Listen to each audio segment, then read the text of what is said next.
"I'll take the meeting in my office," I told my assistant, keeping my voice measured despite the adrenaline coursing through my veins. There was something undeniably satisfying about saying those words, my office, in the building that once belonged to the man who had thrown me out on the street with nothing but a suitcase and my mother's photo. My assistant nodded, oblivious to the weight of the moment. "Mr. Hargrove is already waiting. He seems anxious." I smiled slightly, smoothing my blazer. Good. The text on my phone screen flashed again, his 5th message today. "Emma, please. We need to talk. I didn't know it was you. I can explain everything." I tucked the phone away, straightened my shoulders, and opened the door to face the man who had once told me I was nothing like my mother. Not smart enough, not driven enough, not worthy enough to stay in her home after she died. How quickly. Things change when you discover the anonymous buyer who acquired your company is the very person you underestimated. Before we jump into this story, tell us where you're tuning in from. And if this story touches you, make sure you're subscribed. Because tomorrow I've saved something extra special for you. My name is Emma Reed. 18 months ago, my mother, Dr. Lillian Reed, lost her battle with pancreatic cancer, leaving behind a legacy of brilliant medical device patents, a beautiful home in Cherry Hill, and unfortunately, a husband of 5 years who revealed his true nature the moment she was gone. I stood in the rain outside our family home, the locks already changed, watching through the window as my stepfather, Richard Hargrove, methodically removed photos of my mother and me from the mantle. I was 29 years old, an MBA graduate with a promising career in biotech investment, and yet in that moment, I felt like a helpless child. My suitcase held whatever clothing I could grab before he'd escorted me out, claiming that the house was his now, along with everything in it. "Your mother's will doesn't explicitly state you get to live here," he'd said with cold precision, sliding a document across the kitchen counter earlier that morning. "The house transfers to me as her spouse. You have until this afternoon." I knew something wasn't right. Mom had always told me the house would be mine someday, the home she'd bought with her first major patent royalty check, long before Richard entered our lives. But grief had made me foggy, and Richard had handled all the legal matters while I'd focused on simply breathing through each day without her. "You can't do this," I'd whispered, my voice weak even to my own ears. Richard had merely straightened, his Italian silk tie, a gift from my mother last Christmas. "It's already done. Your mother trusted me to manage her affairs. Perhaps if you'd paid more attention to business matters instead of holding her hand in the hospital, you'd understand how these things work." The casual cruelty of his words had stunned me into silence. For 5 years, I'd tolerated him for my mother's sake, ignoring the subtle ways he'd tried to undermine my relationship with her. Now, with her gone, the mask had dropped completely. I'd packed quickly, my hands shaking, grabbing the essentials, and the few mementos of my mother I could claim without confrontation. Her worn copy of Marie Curie's biography, the small jade elephant she'd kept on her desk throughout my childhood, and a photo album he hadn't yet discovered. What I couldn't take was what mattered most: her research notebooks, her personal files, and the prototype designs for the medical device company she'd founded and built from nothing before meeting Richard. Medicor Innovations had been her life's work, a company that created cutting-edge devices for cardiac patients. Richard had joined as CFO, quickly making himself indispensable to my mother professionally and then personally. The company was supposed to be mine someday. She'd told me this countless times, preparing me with industry introductions, encouraging my biotech finance focus, mentoring me on weekends and holidays. But somehow, Richard had managed to position himself as the natural successor after her death, leveraging his role as both husband and financial officer to convince the board that I was too inexperienced, too emotional in my grief to take the helm. I called my mother's lawyer from my car that rainy afternoon, water dripping from my hair onto the leather seats. "Marcus, he's kicked me out. He says the house is his." Marcus Keller's voice was grave on the other end. "Emma, I'm so sorry. Your mother did intend for you to inherit the house, but Richard had her sign some documents while she was in treatment. He claimed they were routine financial matters, but they included a modification to her will. The house transferred to him as her spouse, with a stipulation that you could live there until you turned 30, or he decided to sell, whichever came first. She would never have agreed to that if she'd understood," I said, my voice breaking. "I know, but proving that would mean a lengthy legal battle, and Richard has access to significant resources, your mother's resources, to fight you." I gripped the steering wheel hard enough to whiten my knuckles. "And the company?" A heavy sigh came through the line. "He's positioned himself well, Emma. Your mother named you as heir to her controlling shares, but he's challenging that based on a partnership agreement that argues her innovation was developed using company resources, making ownership of the patents complex. The board is split, but leaning his way." I sat in silence, rain hammering the roof of my car, watching as the lights in my childhood home continued to burn while I sat outside, homeless. "So he gets everything," I finally said. "The house, the company, her legacy." "Not everything," Marcus said quietly. "Not if you're willing to fight. But it would be a long game, Emma, and you'd need to be smarter than he is." I stared at the house one last time before starting the engine. "Then that's exactly what I'll be." I spent that night in a hotel, using the credit card that Richard hadn't yet thought to cancel. By morning, it was declined. By afternoon, I discovered my personal accounts had been frozen, some alleged discrepancy that would take weeks to sort out. "A coincidence," the bank manager assured me, though his eyes didn't meet mine. With limited options, I called the one person I knew wouldn't let me down. Sophia Liu had been my roommate at business school, now a rising star at a venture capital firm in Singapore. "I need to disappear for a while," I told her after explaining everything. "I need space to think, to plan." "Come to Singapore," she said without hesitation. "My firm is looking for someone with biotech investment experience, and my apartment has a spare room with your name on it." 2 days later, with the last of my savings and a one-way ticket, I left Westport behind. I didn't tell anyone where I was going, not my few friends, not Marcus, and certainly not Richard. I needed everyone to believe I'd given up, accepted defeat, slunk away to lick my wounds. Singapore was a revelation, a city of gleaming possibility, where no one knew me as the grieving daughter or the displaced heiress. Sophia's firm, Zenith Ventures, hired me on a trial basis, and I threw myself into the work with an intensity that surprised even me. Every waking hour became an education in venture capital strategy, corporate acquisitions, and the art of patient, invisible power. At night, I researched Medicor Innovations, tracking its stock price, reading every press release, studying the corporate structure.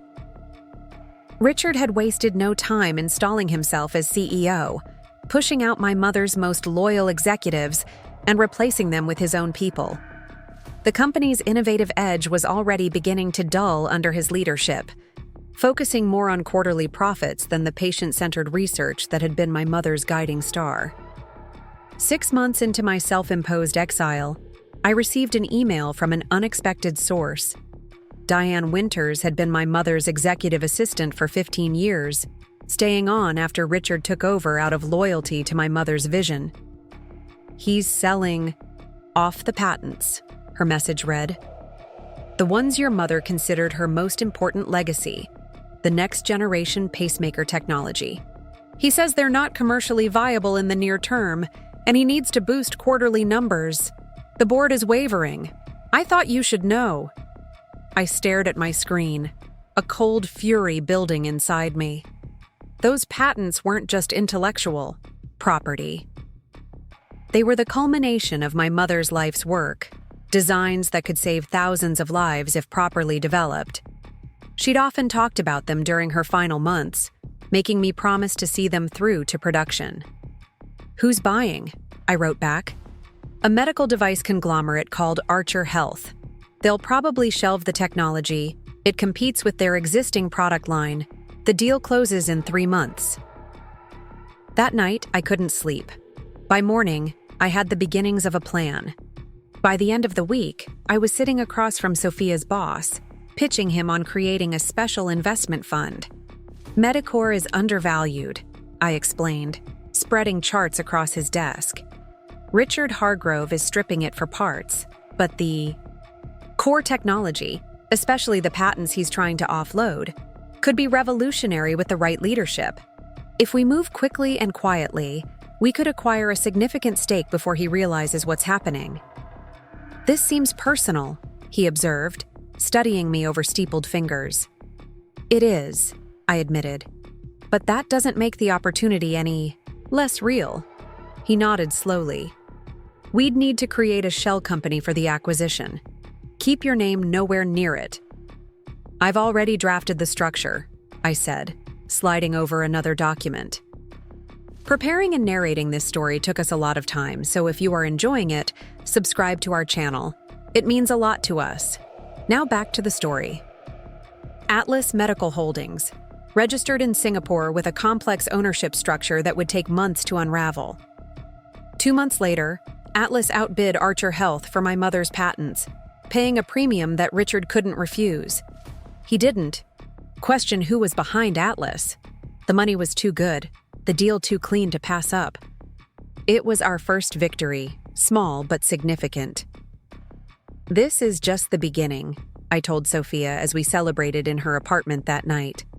"Now we start acquiring stock, piece by piece." Over the next year, Atlas systematically purchased Medicor shares whenever they dipped, always staying just under the reporting threshold that would require public disclosure. Meanwhile, I built relationships with key investors and board members, operating through intermediaries, positioning myself as a potential partner without ever revealing my identity or intentions. Richard, flush with cash from the patent sale and oblivious to the threat building around him, began to make mistakes. He launched an aggressive expansion that stretched the company's resources thin. He alienated research staff by cutting development budgets. He missed earnings projections, 2 quarters in a row. The stock price began to falter, creating more opportunities for Atlas to acquire shares. By the time Richard realized someone was systematically buying up the company, we controlled nearly 30% of outstanding stock. Not enough for a takeover, but enough to demand board seats. "It's time," I told Marcus Keller, who had been quietly advising me from the sidelines. "We need to consolidate our position and force a shareholder vote." "He still doesn't know it's you?" "Not yet, but he will." I flew back to Westport 14 months after leaving, no longer the shell-shocked daughter, but a strategic investor with resources and allies. My first stop wasn't the company or even my old home. It was the cemetery where my mother was buried, a quiet place on a hill overlooking the city. I stood before her headstone, tracing the engraved letters of her name. "I'm keeping my promise," I whispered. "He won't destroy what you built."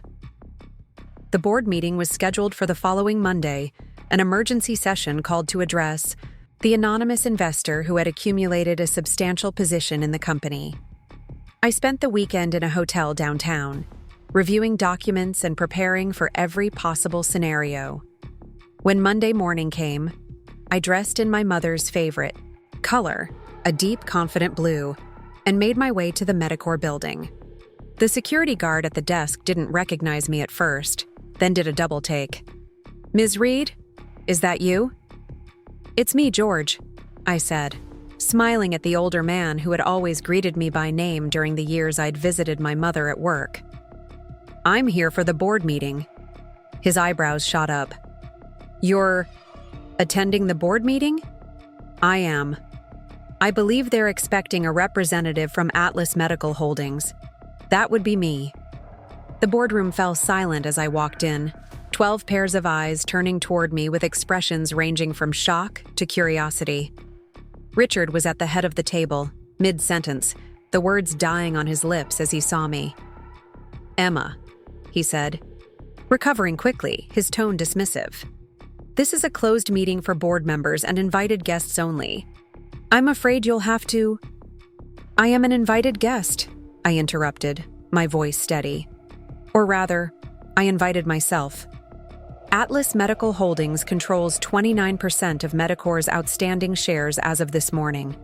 I'm here as Atlas's CEO and principal investor. The color drained from Richard's face as whispers erupted around the table. I set my briefcase on the polished surface and looked him directly in the eyes.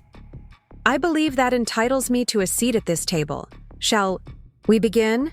Richard's jaw tightened as he gripped the edge of the conference table, knuckles whitening against the polished mahogany. For several heartbeats, the boardroom remained so silent I could hear the gentle hum of the air conditioning system. "This is absurd," he finally said, forcing a laugh that didn't reach his eyes. "Emma, whatever game you're playing?" "This isn't a game, Richard." I nodded to my lawyer, Sophia Liu, who had flown in from Singapore for this moment. She distributed folders to each board member with practiced efficiency. These documents verify Atlas Medical Holdings' ownership position, including the acquisition timeline, stock purchase records, and our proposed changes to the company's leadership structure. Richard's eyes darted frantically between the board members as they opened their folders. "This is some kind of mistake. She doesn't have the resources or expertise to—" "Actually," interrupted Harrison Wells, the longest-serving board member and my mother's former research partner, "these records appear to be in perfect order." He looked up at me, a glimmer of something like pride in his eyes. "Your mother would be impressed, Emma." I held his gaze for a moment before turning back to Richard. "As you can see, Atlas Medical Holdings began by purchasing the cardiac patent portfolio Medicore was so eager to divest last year. Since then, we've systematically acquired shares on the open market and through private transactions with minority stakeholders. Diane Winters, my mother's former assistant who had first alerted me to Richard's plans, slipped quietly into the room and took a seat in the corner, notebook in hand. Her presence was a small comfort, another person in this sterile boardroom who remembered my mother as she truly was. "This is corporate espionage," Richard snapped, color returning to his face in angry splotches.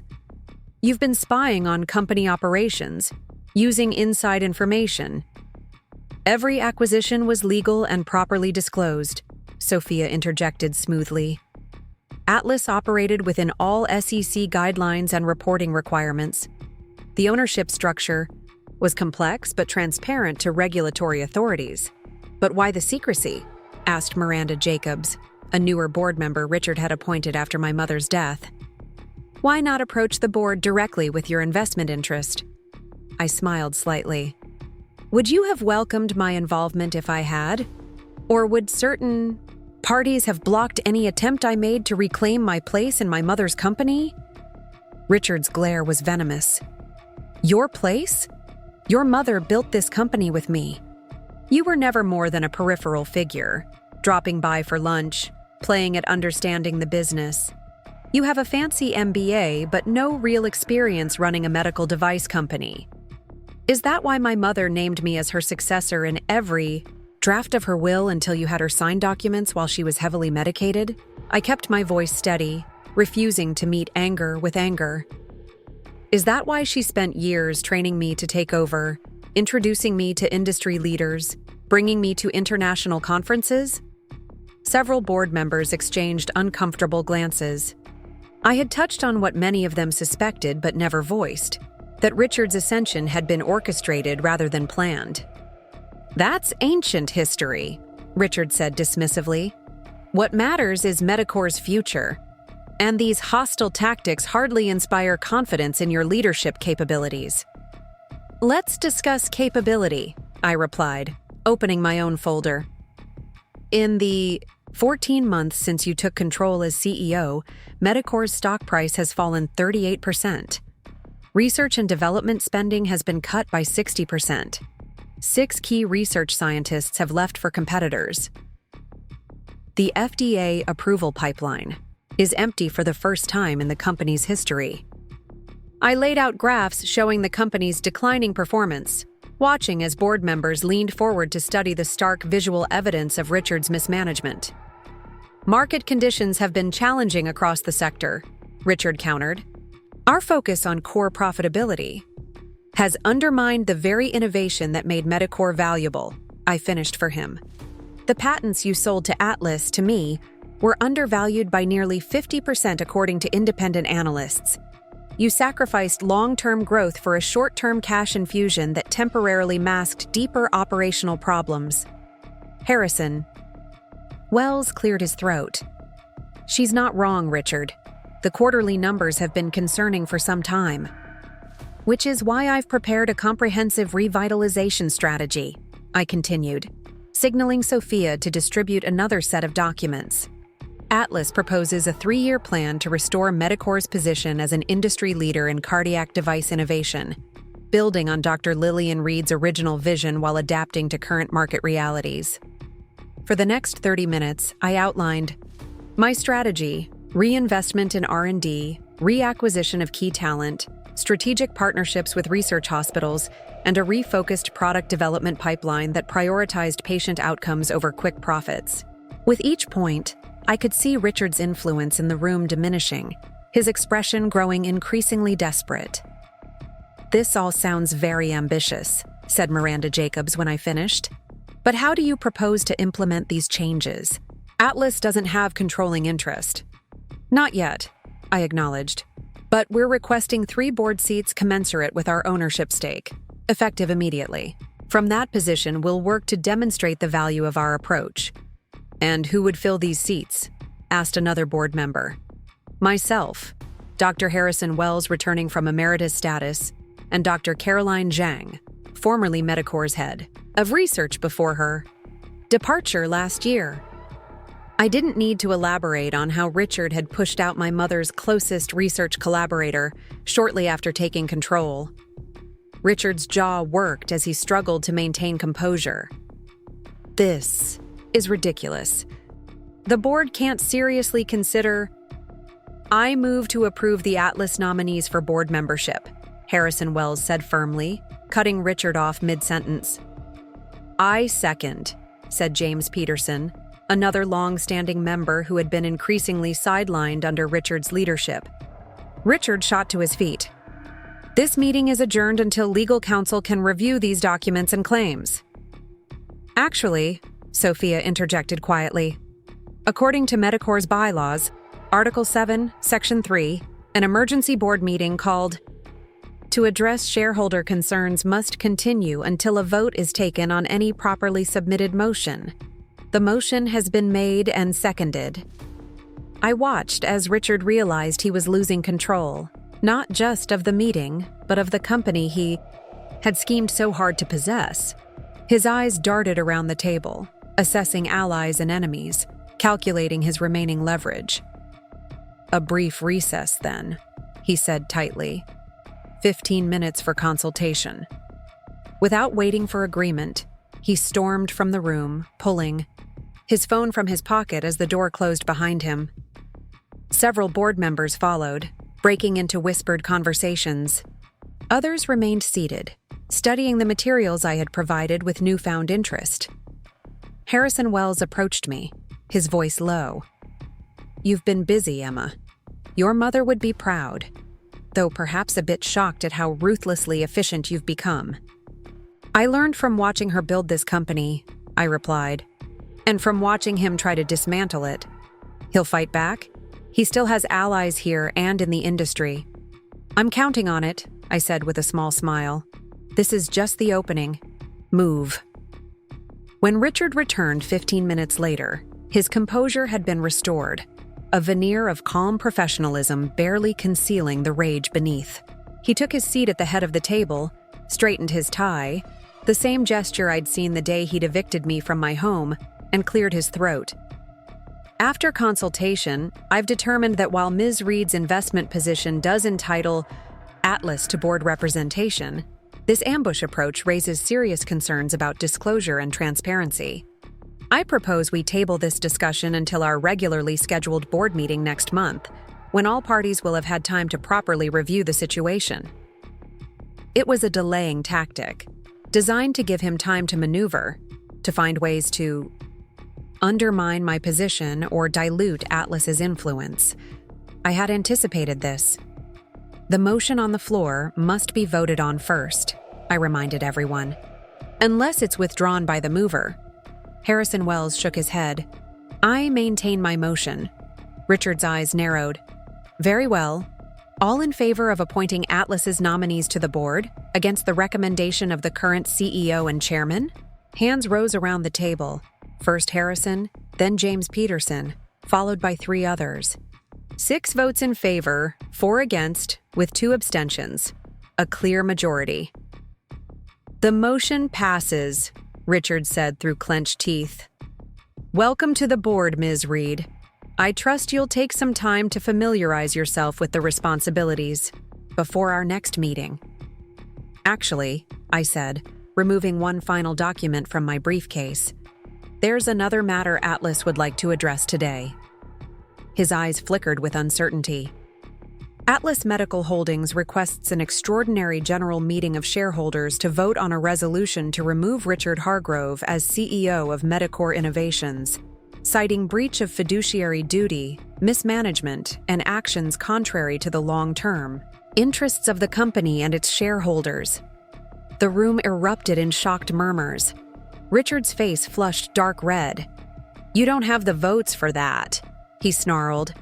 This is nothing but a vindictive stunt. Perhaps not today, I acknowledged. But the EGM will be held in 30 days, as required by corporate bylaws. That gives us time to make our case to other shareholders, with the evidence we've accumulated over the past year regarding your questionable decisions and their impact on company value. I placed a USB drive on the table, including detailed analysis of how the patent sale to Atlas was deliberately undervalued, potentially defrauding shareholders of millions in value. We have similar concerns about 3 other transactions, executed under your leadership. The implication was clear. We were threatening to expose actions that went beyond poor management into potential legal violations. Whether or not we could prove them in court was almost irrelevant. The mere suggestion would damage Richard's position and credibility. This meeting is over, he snapped, standing abruptly.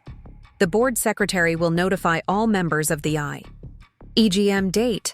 Until then, Medicor will continue operating under current leadership. As board members filed out, some avoiding eye contact while others nodded respectfully in my direction, Richard remained standing at the head of the table, his knuckles white against the dark wood. When the room had emptied except for Sophia, Diane, and myself, he finally spoke again, his voice low and dangerous. You have no idea what you're doing, Emma. Playing at corporate raider won't bring your mother back, and it won't give you the validation you've always so desperately craved. I gathered my documents slowly, deliberately, before meeting his gaze. This isn't about bringing her back, Richard. It's about honoring what she built and preventing you from destroying it out of greed and incompetence. Your mother understood business realities, he countered. She knew sentimentality has no place in corporate strategy.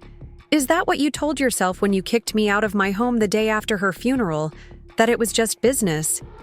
His expression hardened. The house was legally mine. The company is legally mine. You're embarrassing yourself with this vendetta.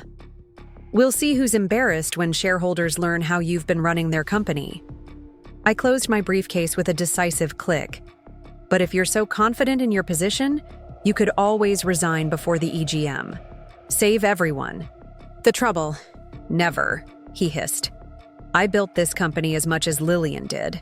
Without my financial guidance, her ideas would have remained scribbles in a notebook.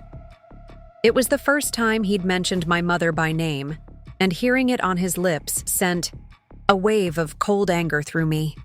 I stepped closer, keeping my voice low enough that only he could hear. You didn't build anything, Richard.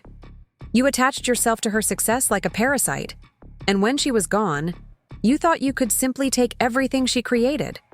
But you forgot one thing. His eyes narrowed. And what's that? She created me too. I turned away, nodding to Sophia.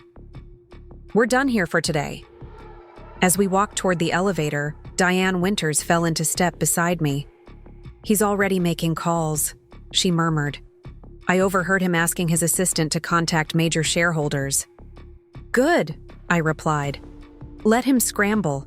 It only makes him look more desperate. In the elevator, Sophia checked her phone, scrolling through messages. The business press has already caught wind that something's happening. The stock is up 4% just on rumors of a potential leadership change. We'll need to prepare a statement, I said as the doors opened on the ground floor. Something measured but confident. We don't want to appear hostile to the company itself, just to its current mismanagement. As we crossed the lobby, George the security guard caught my eye and gave me a subtle thumbs up. Small gestures of support from the staff who remembered my mother would be valuable in the days ahead, the people who had watched Richard systematically dismantle her legacy. Outside, the spring air was crisp and invigorating. For the first time since entering the building that morning, I allowed myself a genuine smile. Phase 1 complete, Sophia said, matching my smile with her own. But he'll fight dirty now that he knows it's you. I'm counting on it, I replied. The more desperately he tries to hold on, the more mistakes he'll make. We parted ways at the curb, Sophia heading back to prepare legal documents for the upcoming shareholder fight, while I decided to walk, needing time to process the morning's events. My path took me past familiar landmarks. The cafe where my mother and I used to meet for lunch, the park where she'd explained her first patent to me when I was just a teenager, the bookstore where she'd spent hours browsing medical journals, and biographies of pioneering women in science. Memories surfaced with each step, but they weren't painful now. Instead, they fueled my resolve. This wasn't just about revenge or even justice. It was about restoration, about ensuring that what my mother had built would continue to help people long after both Richard and I were gone. My phone buzzed with a text message from an unknown number. You've made a serious mistake. We should talk before this goes any further. Richard, of course. He would try intimidation first, then move to negotiation, looking for a way to salvage his position or at least extract himself with minimal damage. I deleted the message without responding. A second message followed almost immediately. The house. Come to the house at 8. We need to discuss this privately. My mother's house. My childhood home. The place he had thrown me out of 18 months ago. The audacity of summoning me there, as if it were neutral ground, momentarily stole my breath. But the invitation was also an opportunity. Seeing Richard on the defensive, in the very space where he had once exercised complete control, held a certain poetic justice. I typed a brief reply. I'll be there. The rest of the day passed in a blur of preparation. Conference calls with potential allies, strategy sessions with Sophia and her legal team, a discreet meeting with Caroline Zhang to discuss her return to Medicor's research division. By late the afternoon, the news of Atlas's board challenge had hit the financial press, sending Medicor's stock up another 3% as investors anticipated positive changes. At 7:30, I stood before the mirror in my hotel room, considering my appearance with calculated precision. Not the conservative blue suit from the board meeting. That battle was fought. Instead, I chose a dress my mother had given me. For my graduate school graduation, elegant but approachable, in a deep emerald green that she had always said brought out my eyes. You look so much like me at your age, she had said when I tried it on. But stronger, I think. More certain. I hadn't felt strong or certain then. I had been a daughter proud of her accomplished mother, eager to follow in her footsteps, but unsure if I could ever match her achievements. Now, preparing to face the man who had tried to erase me from her legacy, I finally understood what she had seen in me. a resilience that went beyond mere determination, a capacity to rebuild from devastation. The taxi dropped me outside the gates at precisely 8 o'clock. The house looked different, yet achingly familiar.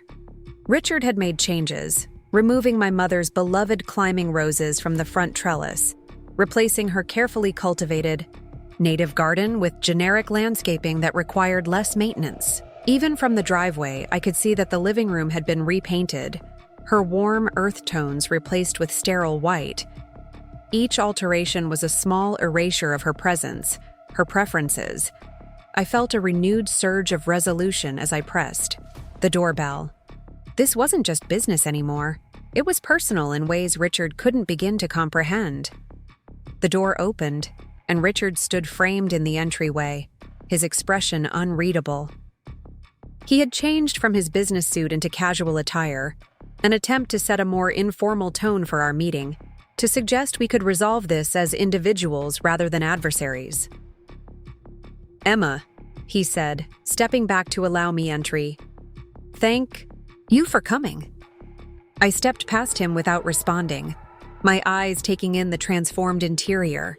Gone were my mother's artwork, her bookshelves, the comfortable furniture where we had spent countless evenings in conversation. In their place stood minimalist pieces in black and chrome, sleek and impersonal, creating a showroom atmosphere rather than a home. He had removed every trace of us, of the life that had existed here before him. "Drink?" he offered, moving toward a bar cart that now occupied the space where my mother's antique desk had stood. "No," I replied, remaining standing though he gestured toward the sofa. "Let's not pretend this is a social call." He exhaled slowly, the facade of hospitality dropping away. "Fine. Direct approach. What do you want, Emma? What's your endgame? Here?" I would have thought that was obvious. I want my mother's company returned to its founding principles, with leadership that respects her vision. "Your vision, you mean?" he countered. "Let's be honest. This isn't about Lillian's legacy. It's about you claiming what you think you deserve." I regarded him steadily. "What I know was intended for me, before you manipulated a dying woman into changing her plans." "That's a serious accusation," he said, his voice cooling. "And completely unprovable." "Perhaps, but we're not in court yet, Richard. We're still just having a conversation about the future of Medicor." He took a sip of his drink, studying me over the rim of the glass. "You've changed. There's a hardness to you now." "I adapted to circumstances," I replied. "You taught me that survival requires it." He almost smiled at that, a flash of something like respect crossing his features before it was replaced by calculation. "So what happens now? You force a shareholder vote, we drag the company through a messy public leadership dispute that damages everyone's interests?" "It doesn't have to be public or messy," I said. "You could resign. Cite personal reasons, health concerns, whatever preserves your dignity. Walk away with your severance package and whatever assets you haven't squandered." He laughed, a short, sharp sound. "Just like that? Surrender everything I've built?" "Everything my mother built," I corrected quietly. "That you've been dismantling, piece by piece." His expression darkened. "You have no idea the compromises required to run a company like Medicor. Your mother was brilliant but impractical, always chasing the next innovation without concern for quarterly results or investor expectations. I brought discipline to her vision. You brought short-term thinking and self-interest," I countered. "The patents you sold to Atlas? Those were the future of the company. Those patents were years from commercialization. The company needed immediate capital, which could have been raised through strategic partnerships or targeted investment," I said. "Instead, you chose the quickest path to cash, regardless of long-term consequences." He set his glass down with deliberate care. "You think it's so simple. Running a company from the actual CEO's chair is different from plotting a takeover from the safety of Singapore." "I'm about to find out," I replied evenly. His eyes narrowed. "You're that confident?" The shareholder vote isn't a foregone conclusion, Emma. I have relationships with major investors that go back years. Relationships that have yielded diminishing returns lately, I observed. Your credibility isn't what it once was, Richard. Not after 2 missed earnings targets and a 38% stock decline. He began to pace, the controlled facade cracking further. This vendetta will damage the company. Is that what you want? To tear down what your mother built just to get back at me? That's your concern now? The company's well-being? I allowed myself a small, cold smile. Interesting timing for such considerations. He stopped pacing, turning to face me directly. What would it take for this to go away? Not a resignation, that's off the table. But perhaps a compromise. A role for you in the company, a board seat you've already secured. We could present a united front to shareholders. So we had reached the negotiation stage already. He was more worried than he wanted me to know. There is no compromise where you remain in control of my mother's company, I said simply. That's my non-negotiable position. His expression hardened. Then we do this the hard way. I still have options, Emma. Resources you may not have accounted for. Threats now? I raised an eyebrow. Not very CEO-like behavior. Not threats. Reality. He picked up his drink again, downing what remained, in a single swallow. You've made this personal. Don't be surprised when I respond in kind. I glanced around the gutted house one last time, at the space that had once been filled with warmth and memory, now stripped to a sterile showcase for Richard's ego. It became personal the moment you threw me out of my home, I said quietly. Everything since has just been business. I turned toward the door, but his voice stopped me. Why come back at all? You had a fresh start in Singapore, away from all this. Why risk everything on a fight you might still lose? I looked back at him, standing amid the emptiness he had created, and finally saw him clearly. Not as the powerful figure who had dominated my mother's final years, but as a man whose greatest fear was his own insignificance. Because she would have fought for me, I said simply. Good night, Richard. I'll see you at the shareholders' meeting. As I walked down the driveway, the weight of the past seemed to lift from my shoulders with each step. Behind me lay a house of ghosts and stolen opportunities. Ahead lay the real battle, one that would determine not just my future, but the future of everything my mother had worked to build. My phone lit up with a message from Sophia. Movement in Medicor stock after hours. Someone's buying significant blocks. Richard, making his countermove already. I had expected nothing less. Game on. The morning after my confrontation with Richard at the house, I woke to 3 voicemails from unknown numbers. The first was from a financial reporter seeking comment on the family drama behind Medicor's leadership struggle. The second came from a longtime Medicor investor expressing concerns about stability during this transition. The third, left at 3:17 a.m., was just breathing followed by a click. Richard was already making calls, trying to control the narrative and pressure me through surrogates. I had expected this, but the speed and intensity suggested he was more rattled than he'd let on during our meeting. I called Sophia as I prepared for the day. We need to accelerate our timeline. Richard's already reaching out to shareholders and media. He made some interesting moves overnight, she replied. Multiple block trades of Medicor stock between 10 p.m. and midnight, all just under the reporting threshold. He's either consolidating, support, or trying to dilute our influence. Or preparing to issue new shares to friendly investors, I suggested. We need to file for an emergency injunction preventing any change to the capital structure pending the shareholder vote. Already drafted. I'll file it this morning. My next call was to Dr. Caroline Zhang, my mother's former research director, whom Richard had pushed out shortly after taking control.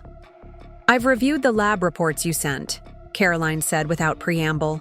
He systematically dismantled your mother's core research initiatives. The cardiac monitoring team has been reduced from 15 scientists to 3. The artificial valve project has been shelved entirely. Can it be rebuilt? I asked, hearing the tension in my own voice. Yes, but not overnight. Some key personnel have scattered to competitors. The institutional knowledge... She hesitated. It will take time and significant resources. Both of which we'll have once we remove Richard, I assured her. I need you to prepare a comprehensive revival plan for the research division, something we can present to shareholders as part of our vision for Medicor's future. I've already started, she replied, and I could hear the smile in her voice. Your mother would be proud, Emma. Not many people would have the courage to take this on. The mention of my mother sent a familiar pang through my chest. It's not about courage, I said quietly. It's about doing what's right. After ending the call, I opened my laptop to find an email from Richard's executive assistant, Vanessa, marked urgent. It contained a calendar invitation for an emergency executive committee meeting at 10 a.m., a meeting to which I, as a new board member, should have been invited, but conspicuously wasn't. I forwarded the email to Sophia. He's trying to make decisions. Without board oversight, can we stop this? Her response was immediate. On it, bylaws require 24-hour notice for committee meetings except in cases of genuine emergency. I'll challenge the legitimacy of any decisions made. Richard was becoming predictably sloppy in his desperation. Each misstep only strengthened our position. I dressed with particular care that morning, choosing a tailored pantsuit in my mother's favorite shade of burgundy. Today wasn't about board meetings or legal maneuvers. Today, I would be visiting Medicor's research facility, the heart of the company, where my mother had spent countless hours developing the innovations that had saved thousands of lives.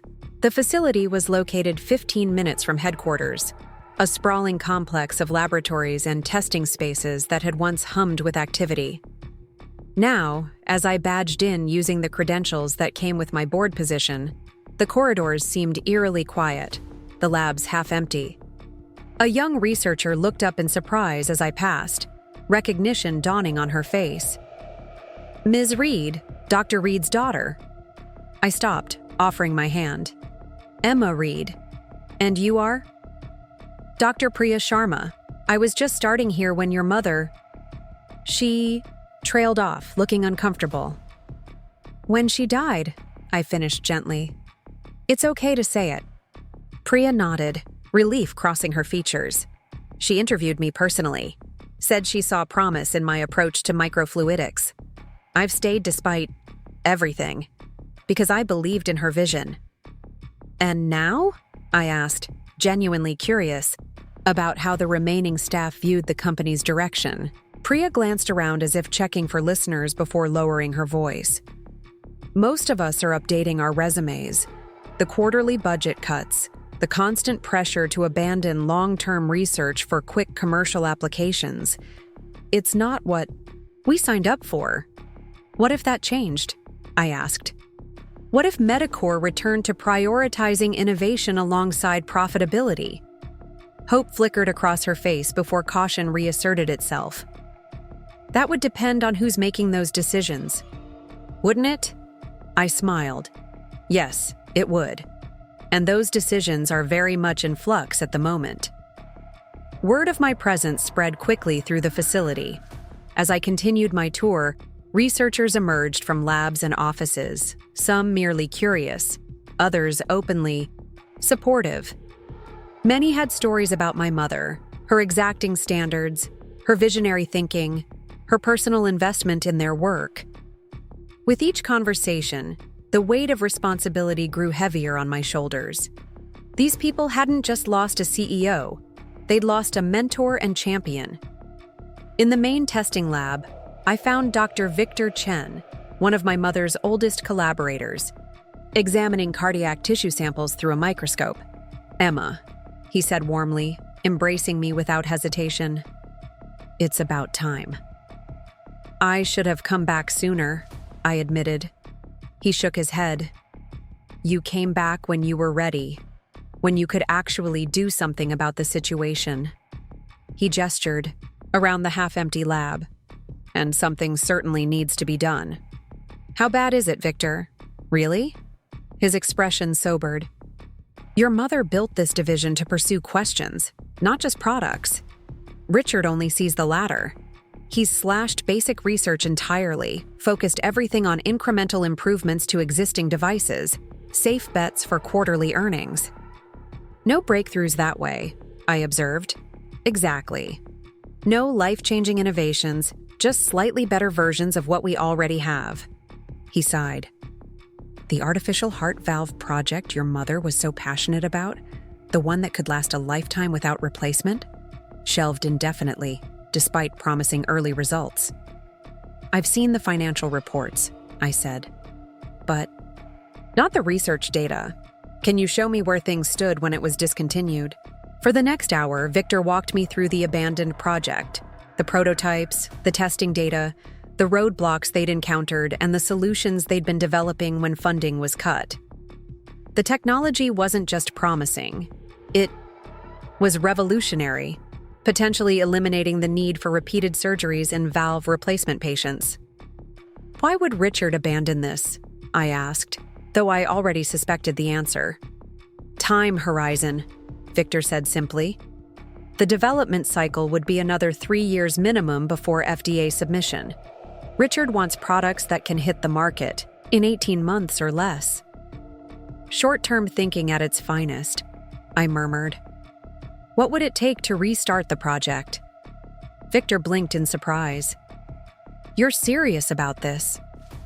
Completely serious. He thought for a moment. We'd need to reassemble, at least part of the core team. Dr. Miyazaki is still at Johns Hopkins. Dr. Patel went to Abbott. The testing equipment is still here, but we'd need to update protocols based on new FDA guidelines. Draft a restart plan, I said. Comprehensive but realistic. I want to include it in our presentation to shareholders as a flagship initiative, symbolizing Medicore's return to innovation. As we finished our conversation, my phone buzzed with an urgent text from Sophia. Richard called emergency board meeting for 2 p.m. today. Claims existential threat to company requires immediate action. We've confirmed with enough members to establish quorum. You need to be there. I thanked Victor for his time and headed back to my car, making calls as I drove. First to Harrison, Wells, to ensure he understood Richard's likely tactics, then to Olivia Chen, our corporate communications expert, to prepare messaging if Richard tried to take his fight public, and finally to Marcus Keller, my mother's former lawyer who had been quietly advising me throughout this process. He's cornered, Marcus observed after I briefed him on the situation. And that makes him dangerous. Whatever he's planning for this board meeting, it won't be subtle. I'm counting on that, I replied. The more desperate his tactics, the more obvious his motivations become to the board. I arrived at the headquarters with 10 minutes to spare, taking the elevator directly to the boardroom level. As I stepped out, Diane Winters intercepted me, her expression tense. He's issued a press release, she whispered, handing me a printout. 20 minutes ago, without board approval. I scanned the document quickly. Medicore Innovations affirms leadership stability. Amid activist investor challenge, CEO Richard Hargrove announces strategic growth initiative to enhance shareholder value and protect company from hostile takeover attempt by inexperienced former family member. Former family member, I repeated, a cold anger settling in my chest. As if he's the real family and I'm the interloper. There's more, Diane said. He's announced a strategic partnership with Horizon Pharmaceuticals, including a private placement of newly issued shares that would dilute existing shareholders by approximately 15%. That's why he needed the emergency board meeting, I realized. He needs retroactive approval for what he's already announced. Exactly. And Horizon's CEO is golf buddies with Richard. The whole deal feels orchestrated to dilute Atlas's influence. It's also potentially illegal, I said as we walked toward the boardroom. Issuing press releases about material transactions before board approval violates about 6 different securities regulations. The boardroom was already tense when I entered. Board members clustered in small groups, speaking in hushed tones. Richard stood at the head of the table, flanked by two men I didn't recognize, likely representatives from Horizon Pharmaceuticals. "Ah, Emma," Richard said with artificial warmth. "Glad you could join us for this important meeting. I was just explaining to the board the exciting opportunity before us." "The opportunity you announced to the press before bringing to the board?" I asked coolly, taking my seat. "That doesn't seem like proper governance." A flicker of annoyance crossed his face before he recovered. The timing was necessarily accelerated due to market conditions and the uncertainty created by recent events. Recent events meaning Atlas Medical Holdings exercising its legitimate rights as a major shareholder, I clarified for the room. "Let's not use euphemisms, Richard." He ignored my comment, launching into a presentation about the proposed partnership with Horizon, a strategic alliance that would give Medicor access to Horizon's distribution network in exchange for a significant equity stake via newly issued shares. The terms were heavily tilted in Horizon's favor, valuing Medicor well below its market price while giving Horizon preferential rights to future innovations. When he finished, he looked around the room expectantly. This partnership ensures Medicor's continued independence and growth trajectory. I move for immediate approval. "I have several questions," I said before anyone else could speak. "First, why was this deal negotiated in secret without board knowledge or input?" "Market sensitivity," Richard began. "Second," I continued, "why does this deal dramatically undervalue Medicor shares compared to current market price? The strategic benefits. Third, why did you issue a press release announcing this partnership before board approval, potentially violating SEC disclosure rules? That's a mischaracterization. And finally," I said, my voice hardening, "how much of this strategic partnership is actually about diluting Atlas's ownership position to protect your own role as CEO?" A heavy silence fell over the room. One of the Horizon representatives shifted uncomfortably in his chair. Harrison Wells cleared his throat. "These are legitimate questions, Richard. The timing of this proposal, coming immediately after Atlas secured board representation, seems suspicious at best."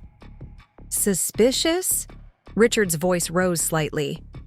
"I'm trying to protect this company from a hostile takeover by an inexperienced investor with a personal vendetta. Is that how you characterize a significant shareholder exercising their rights to address declining performance?" I asked calmly. "Atlas owns nearly 30% of this company because we believe in its potential. Potential that's being squandered under current leadership. This is exactly the kind of disruptive rhetoric I'm concerned about," Richard said, appealing to the broader board. "Medicor needs stability and experienced leadership, not emotional decision-making driven by family drama." I refused to take the bait. "Let's focus on the proposal at hand. The terms offered by Horizon significantly undervalue Medicor's assets and intellectual property while potentially breaching our fiduciary duty to existing shareholders." "I have to agree," said Miranda Jacobs, surprising me. She had been one of Richard's appointees and typically supported his initiatives. "The valuation metrics in this proposal are concerning, especially the provisions regarding future IP." Richard's face tightened as he realized he was losing control of the narrative. "The valuation reflects current market realities and the uncertainty created by this leadership challenge." "A leadership challenge based on documented underperformance," Harrison Wells pointed out. "The stock has dropped nearly 40% under your stewardship, Richard. That's not Atlas's fault." "Market conditions," Richard began. "Our competitors are up an average of 12% during the same period," I interrupted, sliding a data sheet into the center of the table. "This isn't about market conditions. It's about leadership decisions." The Horizon representatives exchanged glances, clearly growing uncomfortable with the tenor of the discussion. "Perhaps," one ventured cautiously, "we should revisit these terms in light of today's conversation." Our goal is a mutually beneficial partnership, not to become involved in internal governance matters. Richard shot him a look of thinly veiled fury. The terms are fair given the circumstances. The circumstances being your desperate attempt to maintain control by any means necessary? I suggested. Several board members shifted uneasily. The confrontation was becoming uncomfortably direct.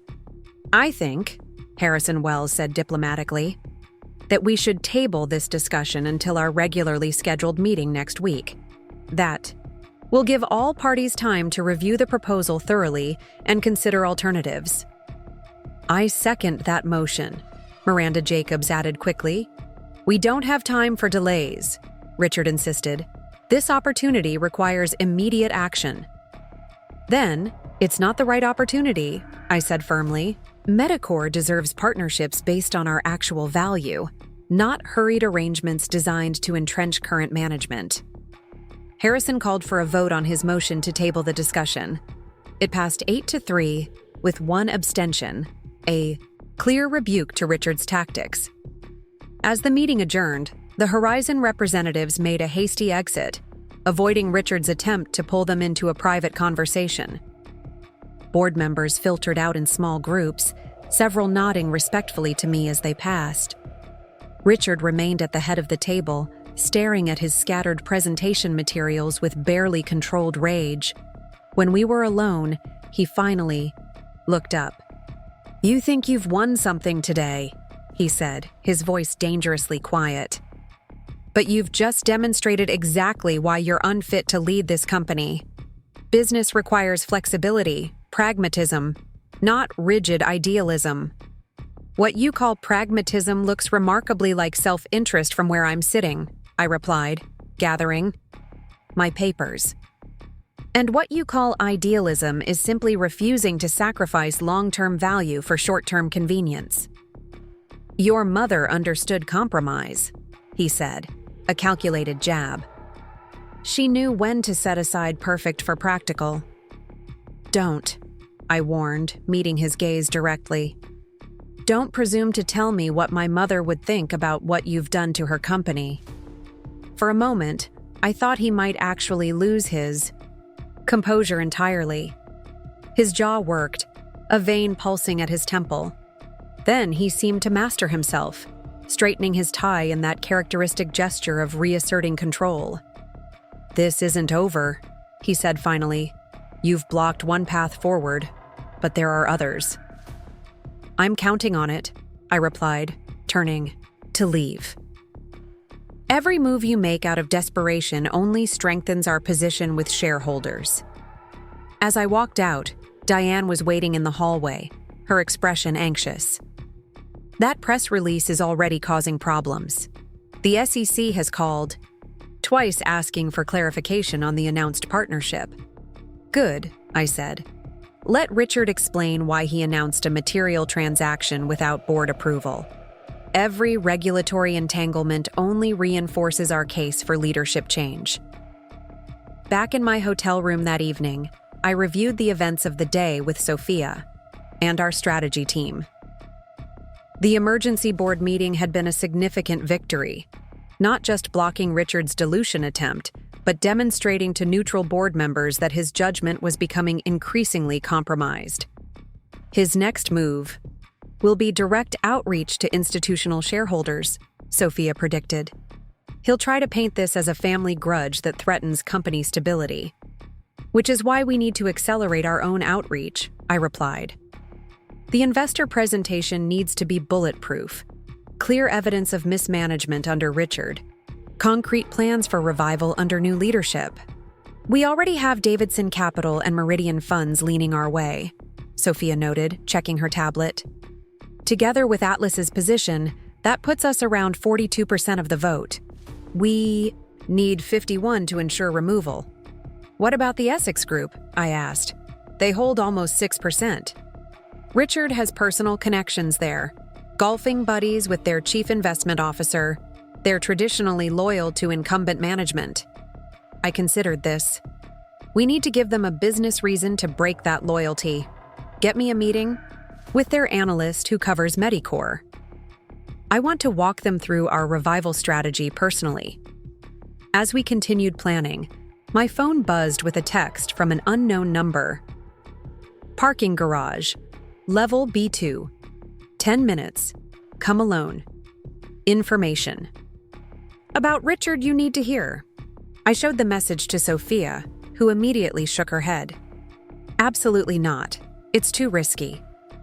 It could be a whistleblower, I pointed out. Someone from inside the company who can't be seen meeting with me openly. Or it could be a trap, she countered. Richard trying to catch you in a compromising situation, or worse. After some negotiation, we compromised. I would go, but Sophia would position herself nearby, ready to intervene if necessary. We went down together, separating at the garage entrance. Level B2 was dimly lit and eerily quiet at this hour. I moved cautiously between rows of parked cars, alert for any movement. Near the back wall, a figure emerged from the shadows. Vanessa Torres, Richard's executive assistant. "Thank you for coming," she said quietly, glancing nervously around. "I shouldn't be here. If Richard knew—" "What's this about, Vanessa?" I asked. She withdrew a USB drive from her pocket. "Financial records. Richard has been manipulating research allocation budgets, diverting funds meant for your mother's key projects into short-term initiatives where he personally holds patent interests." I took the drive carefully. "Why are you giving me this?" She met my eyes directly for the first time. "I worked for your mother before Richard. I believed in what she was building. What he's done, it's not just bad business. It's a betrayal of her vision. This could cost you your job," I warned her. A mirthless smile crossed her face. "My resignation letter is already drafted. Win or lose, I can't keep enabling him." She started to turn away, then paused. "One more thing. He's meeting tomorrow with Global Tech Ventures. I think he's looking for a white knight investor to counter Atlas." "Thank you, Vanessa. This matters." She nodded once, then disappeared, back into the shadows of the garage. I rejoined Sophia by the elevator, showing her the drive. "We need to analyze this immediately. If Richard has been misallocating funds for personal benefit, it could be the smoking gun we need." Back in the hotel suite, our technical analyst spent hours combing through the files Vanessa had provided. By midnight, we had our answer, and it was more damning than I had imagined. He's diverted nearly $20 million in R&D funds to subsidiaries where he holds significant equity positions, the analyst confirmed. Companies developing technologies that Medicor then licenses back at premium rates. "Self-dealing," Sophia said, her expression grim.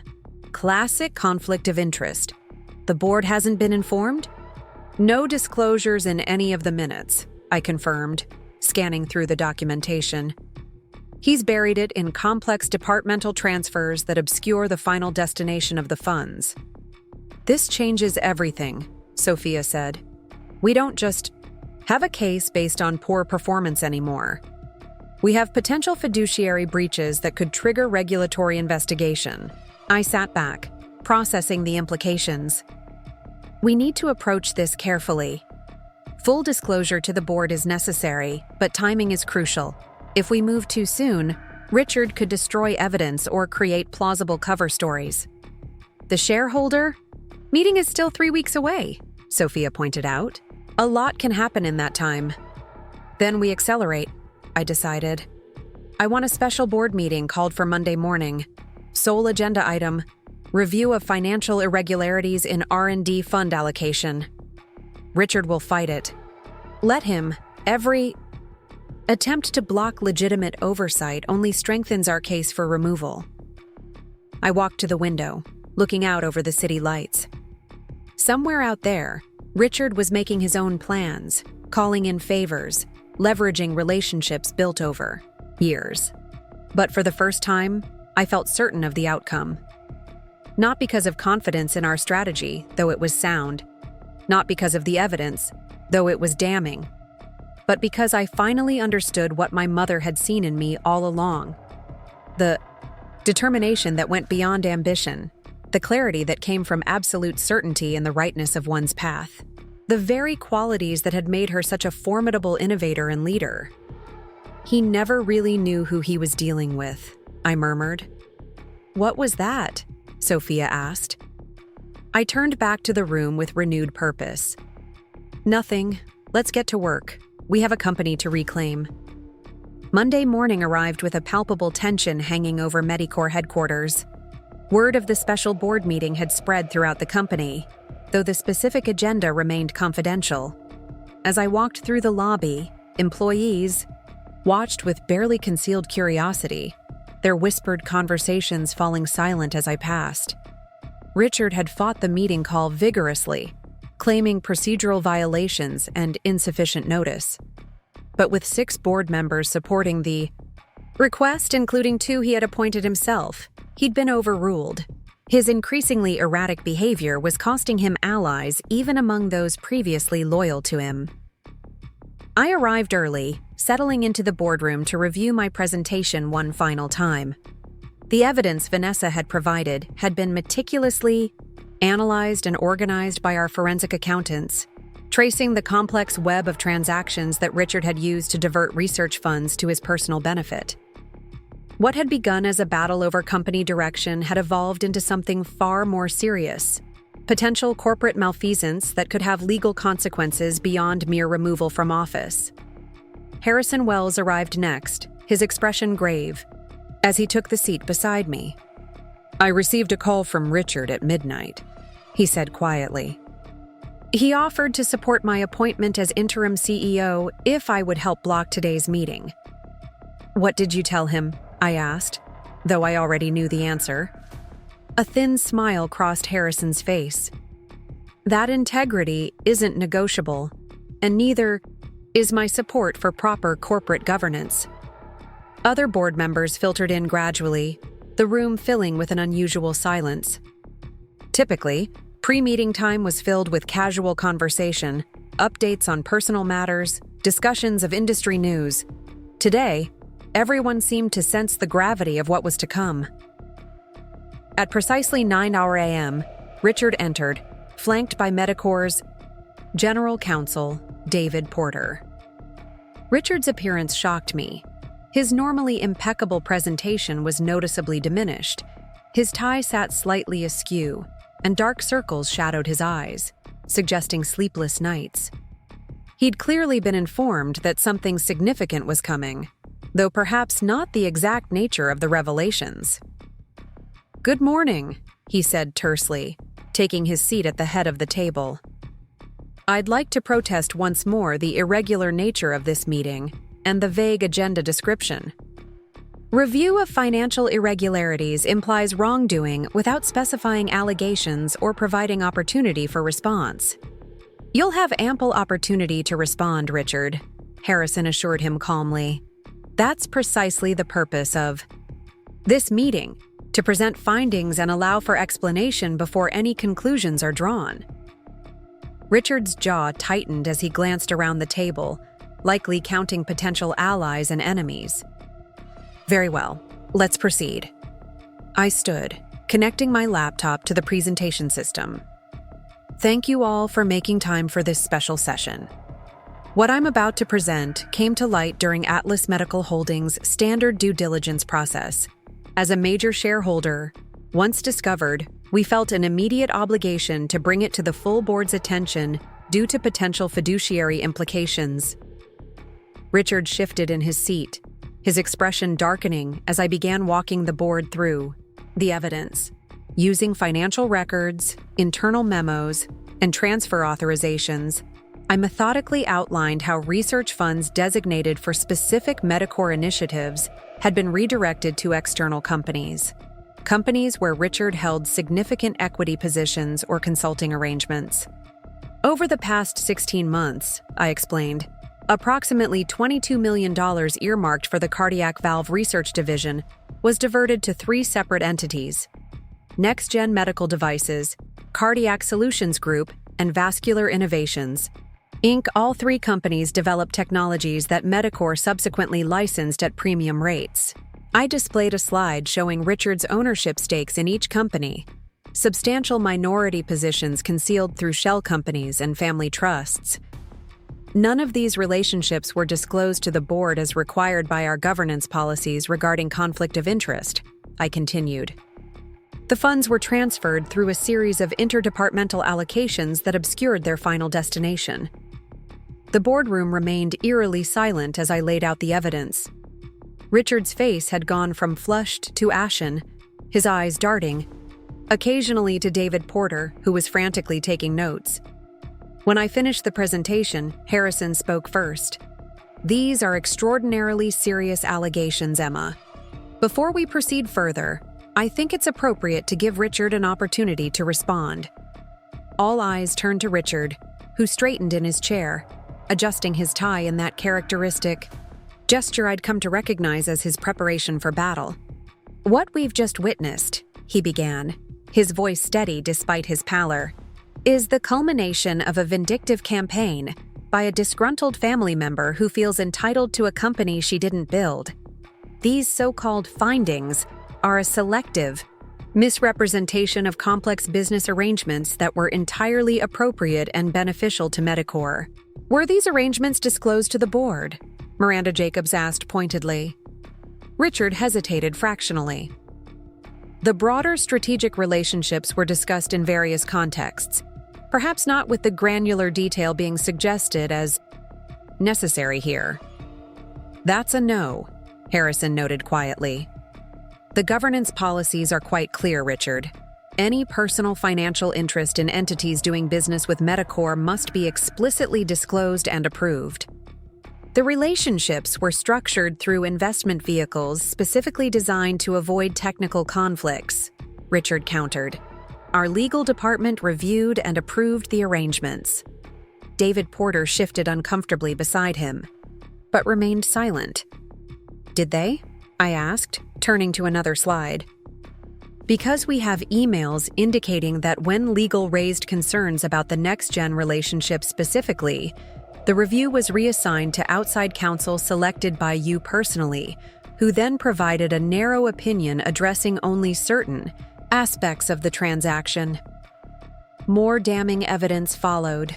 Documentation showing how promising internal research projects were shut down, while similar technologies were developed at the companies Richard had interests in, then sold back to Medicor at premium rates. The pattern was systematic and deliberate, revealing not just conflict of interest, but potentially active harm to Medicor's own R&D capabilities. As the presentation concluded, the atmosphere in the boardroom had shifted dramatically. Even Richard's most reliable supporters appeared troubled by the evidence, exchanging concerned glances as the implications became clear. "In light of these revelations," Harrison said gravely, "I believe the board needs to consider immediate action to protect the company's interests. At minimum, an independent investigation by outside counsel seems warranted." "I agree," said Miranda Jacobs, surprising everyone with her directness. "And I believe Richard should be placed on administrative leave pending the results of that investigation." Richard shot to his feet. "This is absurd. A witch hunt orchestrated by—" "By whom, Richard?"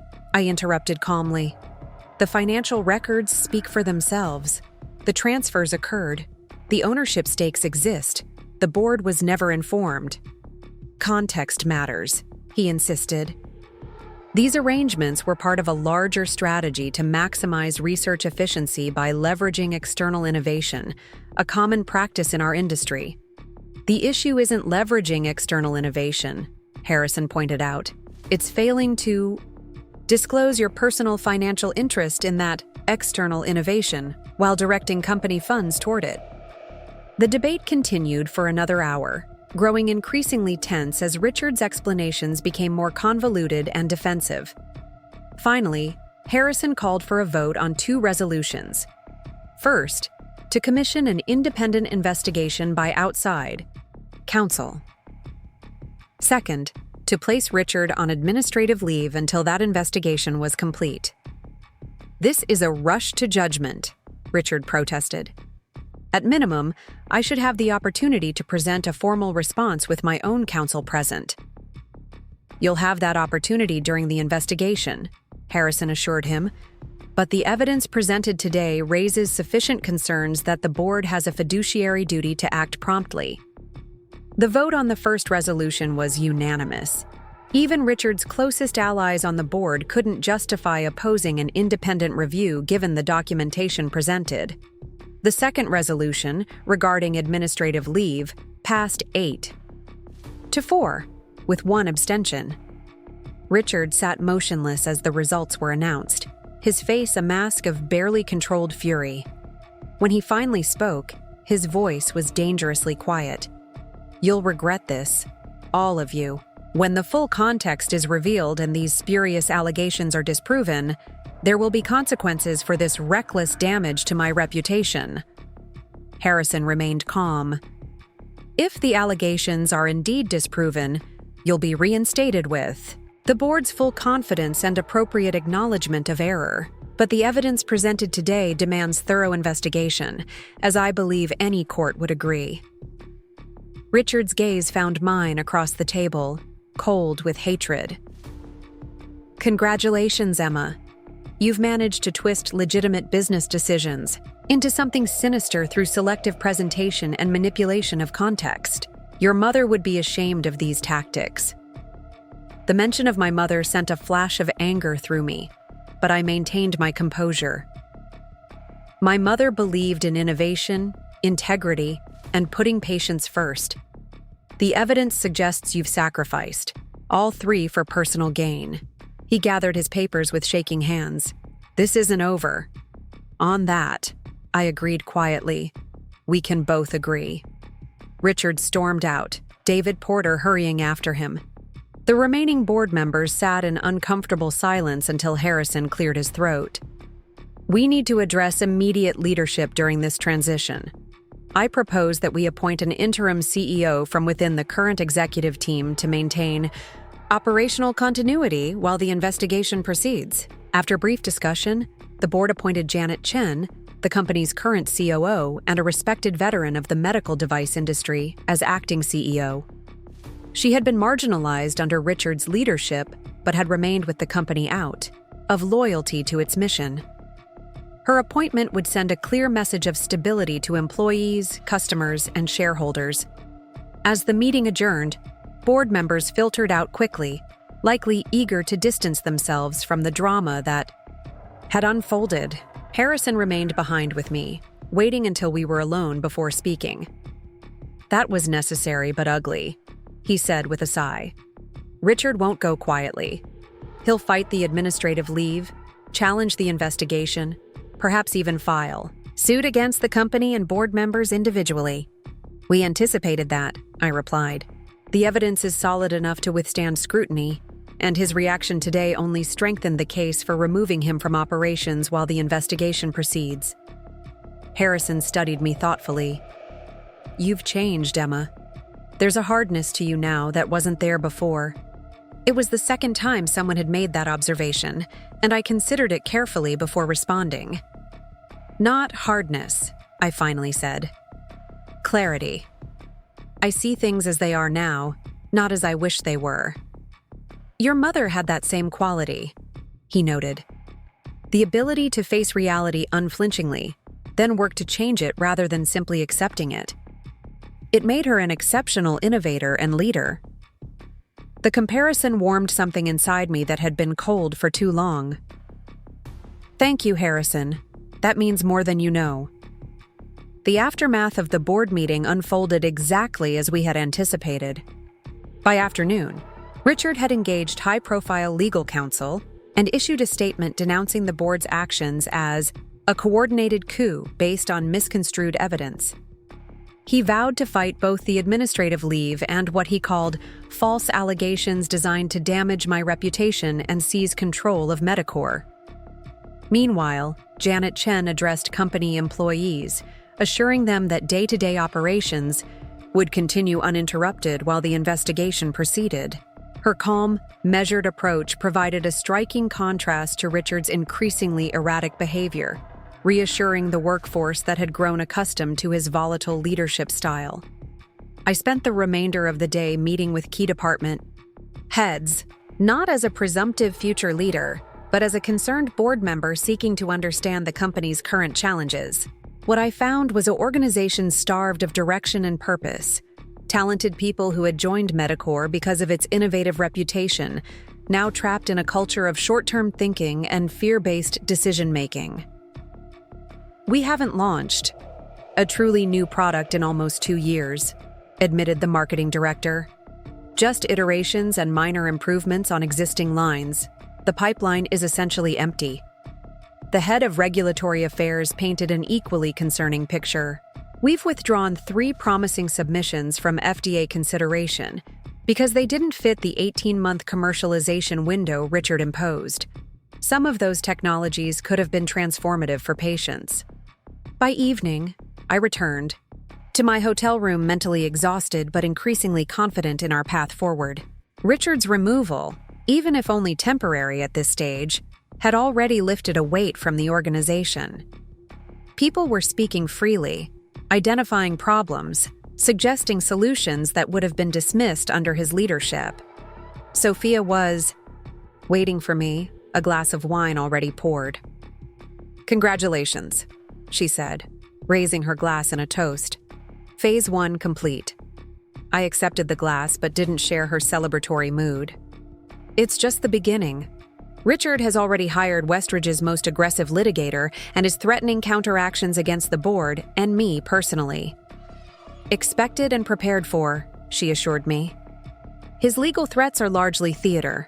The evidence is too solid, the governance violations too clear. His real play will be for shareholder sympathy, painting himself as the visionary founder being ousted by an ungrateful daughter and opportunistic board." "He wasn't the founder," I pointed out. "My mother was." "Details won't matter in the PR battle," Sophia cautioned. "Perception is what counts, and Richard has spent years cultivating his image as Medicor's driving force. We need to counter that narrative effectively before the shareholder vote." She was right, of course. The legal and governance issues were only part of the equation. The ultimate decision would rest with shareholders, many of whom knew only the sanitized, Richard-centric version of Medicor's history that had been carefully constructed since my mother's death. "We need the employees," I said after a moment's reflection. "The people who knew my mother, who remember her vision and leadership. Their voices will carry authenticity that PR statements can't match." Sophia nodded thoughtfully. "A grassroots campaign from within. Risky, but potentially powerful. Richard would certainly cry foul." "Let him," I replied. "We're not asking anyone to lie or exaggerate, just to speak their truth about the company under his leadership versus what it was meant to be." We spent the next few hours outlining a dual strategy: a formal communication plan for investors focusing on governance concerns and future vision, paired with a more organic effort to reconnect the company with its founding principles and innovation, culture. My phone buzzed with a text message around 11 p.m., an unknown number, but the content made the sender immediately clear. "My attorneys will be in touch regarding your defamatory statements and tortious interference. Enjoy your Pyrrhic victory while it lasts." I showed the message to Sophia, who rolled her eyes. "He's lashing out. Ignore it." "I intend to," I said, setting the phone aside. "His threats don't change the facts or our strategy." Morning brought news that Richard had filed for an emergency injunction to block his administrative leave, claiming procedural violations in the board meeting and prejudicial treatment. The company's lawyers assured us the challenge had little merit, but it would consume time and resources better spent elsewhere, exactly as Richard intended. More concerning was the email I received from Essex Group, one of the institutional investors whose support we needed for the ultimate shareholder vote. They were requesting an immediate meeting to discuss the leadership uncertainty at Medicor. "He's working the shareholder angle already," Sophia observed as we prepared for the meeting. "Essex has traditionally deferred to incumbent management. Their request suggests they're at least questioning that stance." The meeting confirmed our concerns. Essex's representatives were polite but skeptical, pressing for details about the allegations against Richard while expressing concern about the impact of leadership transition on company performance. "We've been invested in Medicor for nearly a decade," explained Thomas Reeves, their senior portfolio manager. "Through that entire period, Richard Hargrove has been the face of the company to investors. These allegations are troubling, certainly, but so is the prospect of removing experienced leadership without a clear succession plan. I understand your concerns," I replied carefully. "But I'd encourage you to look beyond the narrative Richard has cultivated to the actual performance metrics. Under his leadership, Medicor's stock has underperformed industry peers by nearly 50%. Research and development has been gutted, with key innovations shelved or sold off. The company's patent pipeline, once industry-leading, has all but dried up. I presented data comparing Medicor's innovation output before and after my mother's death. New patents filed, research publications, breakthrough technologies brought to market. The decline was stark and undeniable." "That's certainly concerning," Reeves acknowledged. "But doesn't it argue for reform rather than removal? Richard has institutional knowledge that would be difficult to replace." "The issues go beyond performance," I explained, turning to the governance concerns. "The financial irregularities we've uncovered suggest a pattern of self-dealing that violates both company policy and fiduciary duty to shareholders. The board's actions weren't taken lightly or without substantial evidence." The meeting continued for over an hour, with Essex's team pressing for details on both the allegations and our vision for Medicor post-Richard. By the end, their skepticism had softened somewhat, though they stopped short of committing their support. "We'll need to see the independent investigation results," Reeves said as we concluded, "and a more detailed transition plan addressing operational continuity. But I appreciate your directness and the data you've provided. It gives us a more complete picture than we had before." As they left, Sophia leaned close. "They're wavering. Keep this up with other institutional investors, and Richard's support will crumble." She was right. Over the next week, I met with 11 major shareholders presenting the same combination of performance metrics, governance concerns, and forward-looking vision.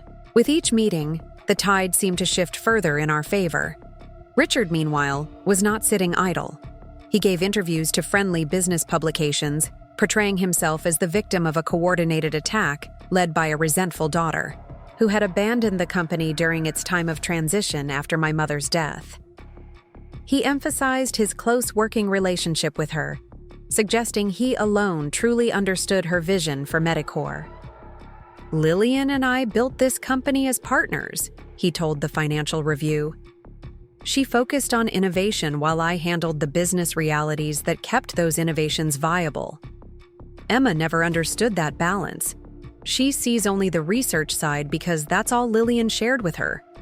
The characterization was so fundamentally false that my first instinct was to issue an immediate rebuttal." Sophia counseled patience. "He's trying to bait you into an emotional response," she warned. "A public back and forth about your mother only reinforces his narrative that this is a family grudge rather than a legitimate governance issue. Instead, we let others speak." Longtime employees began sharing stories on industry forums and social media about my mother's leadership and vision. Former research partners wrote open letters detailing how Medicor had changed under Richard's direction.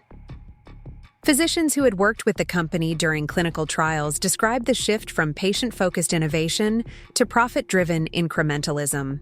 The narrative was changing not through PR statements or legal maneuvers, but through the authentic voices of those who had lived Medicor's transformation firsthand. 10 days after the board meeting, the independent investigators delivered their preliminary findings. The results were even more damning than our initial presentation, identifying additional instances of self-dealing and documenting how Richard had systematically undermined research initiatives that competed with his outside interests. The board voted unanimously to extend his administrative leave indefinitely and to provide the findings to regulatory authorities for potential further action. The shareholder vote on his permanent removal was scheduled for the following week. That evening, as I reviewed preparation materials for the shareholder meeting in my hotel room, an unexpected knock came at the door. I opened it to find Janet Chen, the interim CEO, standing in the hallway. "I hope I'm not interrupting," she said, "but there's something you need to see." She handed me a USB drive similar to the one Vanessa had provided. My team was reviewing archived research data as part of our assessment of restart potential for shelved projects. They found this in a folder that had been marked for deletion during the last system purge. "What is it?" I asked, taking the drive. "Your mother's notes," Janet said quietly, "from the months before she died.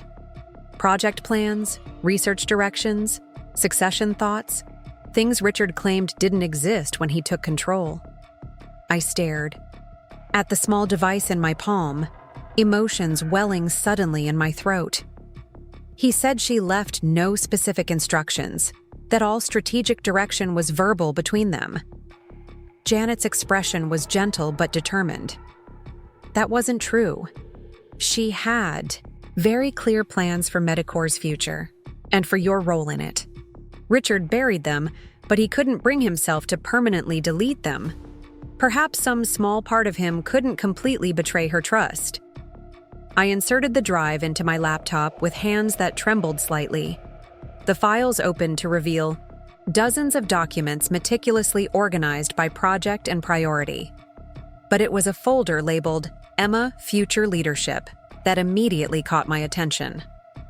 Inside were detailed notes about my mother's vision for my eventual role at Medicor, not as an immediate CEO following her death, as that would have been premature, but as a guided transition over several years. She had mapped out development, areas for me, key relationships to build, aspects of the business where I needed more exposure and experience. Most revealing was a memo addressed to the board, never delivered, outlining her recommended succession plan. A 3-year transition with Richard serving as interim CEO while mentoring me for eventual leadership, with clear expectations and benchmarks for both of us. A plan he had completely ignored once she was gone. "This changes everything," I murmured, scanning through the documents.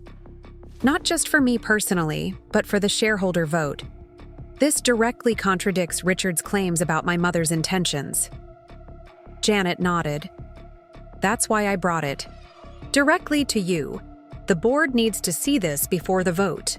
As she left, I spent hours immersed in my mother's final professional thoughts, her hopes for Medicor's future, her assessment of research priorities, her clear-eyed evaluation of the company's strengths and weaknesses. Her voice seemed to rise from the pages, pragmatic yet visionary, exactly as I remembered her. In one document titled Beyond Cardiac, New Horizons, she had outlined potential expansion areas beyond the company's core cardiac focus, opportunities in neurological applications, diabetic care innovations, rehabilitation technologies. Areas Richard had summarily dismissed as unfocused distractions when I had suggested exploring them during my brief time at the company after graduate school. By morning, I had compiled the key documents for presentation to the board and shareholders. Not all of them, as some contained proprietary research information, but enough to definitively establish my mother's intentions for both Medicor's strategic direction and its leadership succession. The final piece of the puzzle had fallen into place just days before the decisive shareholder vote. Richard had not just betrayed the company's financial interests through self-dealing, he had deliberately subverted its founders' explicit wishes for its future. As I prepared for the final confrontation, I felt an unusual sense of calm. The battle ahead would still be challenging. Richard would fight with everything he had. But for the first time, I held not just evidence of his misconduct, but proof of my mother's true vision. Not as I remembered or interpreted it, but in her own words. The countdown to the shareholder meeting had begun. In 7 days, Medicor's future would be decided once and for all. The day of the shareholder meeting dawned crisp and clear, sunlight streaming through the windows of my hotel suite as I reviewed my presentation one final time. In the 7 days since discovering my mother's archived files, we had carefully built them into our strategy, sharing key documents with major shareholders under confidentiality agreements. The response had been overwhelmingly positive, with 3 institutional investors who had been on the fence firmly committing their support. Richard, of course, had not remained idle. His attorneys had filed motions challenging the validity of the electronic documents, claiming they could have been altered or fabricated. When that approach gained little traction, he shifted to a new narrative, that my mother's notes represented early thinking that she had later revised in conversations with him, conversations that conveniently had no documentation or witnesses. His latest desperate move had come yesterday. A press release announcing his intention to present a comprehensive revitalization plan at the shareholder meeting, one that would honor Lillian Reed's legacy while addressing contemporary market realities. The timing was transparent, a last-ditch attempt to position himself as the guardian of my mother's vision rather than its saboteur. "Ready for this?" Sophia asked, entering the suite with a garment bag draped over her arm. "The car will be here in 30 minutes. I nodded, closing my laptop. "As ready as I'll ever be." She laid the bag across the bed and unzipped it, revealing a tailored suit in deep burgundy, my mother's signature color, the one she wore for every major company, announcement or product launch. "Janet found a photo of your mother wearing something similar when she announced the company's first major cardiac device approval," Sophia explained. The visual connection seemed appropriate for today. The gesture touched me deeply. "It's perfect," I said, running my fingers over the fabric. "Thank you." As I dressed, I thought about the journey that had brought me to this moment. From the shell-shocked daughter evicted from her home to the strategic investor poised to reclaim her mother's company. The path had required me to develop strengths I hadn't known I possessed and to face truths about myself, about Richard, and about my mother that were sometimes painful but ultimately clarifying. The Grand Westridge Hotel's main ballroom had been transformed for the Medicor shareholder meeting, with the company logo prominently displayed behind a raised stage and rows of chairs arranged to accommodate the unusually high attendance. This was no routine annual meeting. The business press had been covering the leadership drama extensively, and shareholders both large and small had turned out to witness the resolution. Richard was already present when I arrived, huddled with his attorneys and supporters near the front of the room.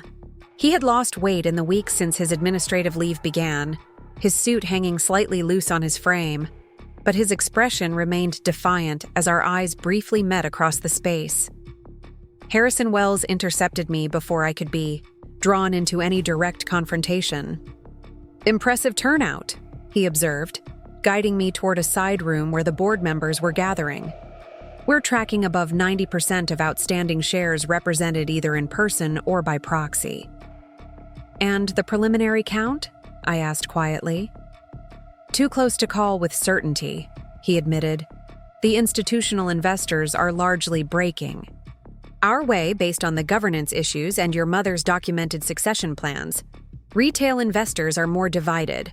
Many still see Richard as the face of the company." The meeting was called to order precisely at 10:00 a.m. by Miranda Jacobs, who had been appointed acting chair during Richard's administrative leave. After handling procedural matters and introducing the board members present, she addressed the central issue directly.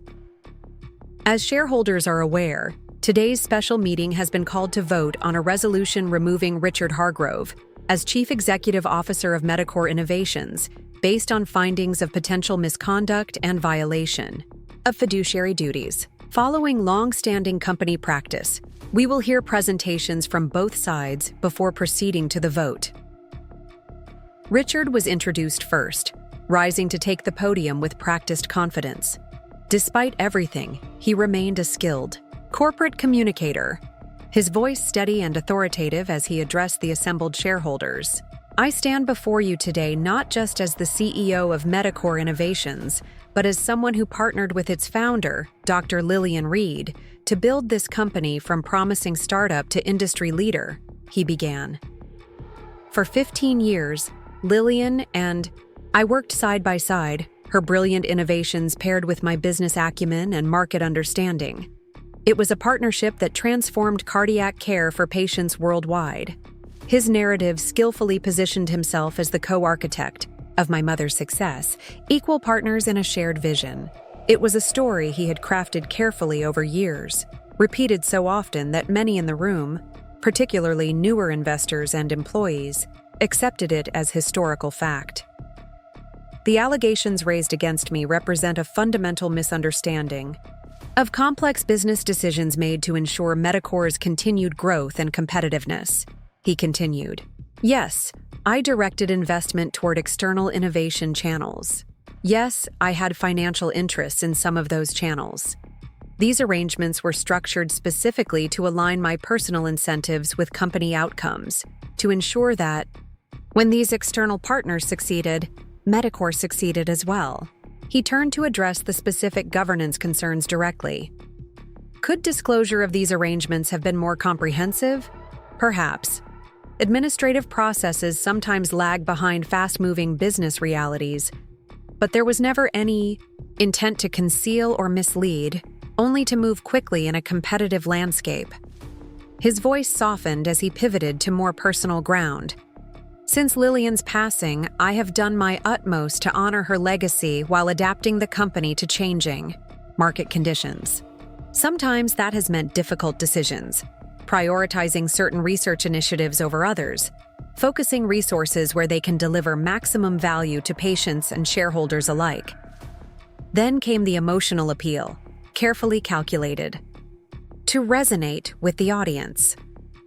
"Throughout this challenging period, I have maintained my commitment to Lillian's core vision, creating innovative medical technologies that improve and extend lives.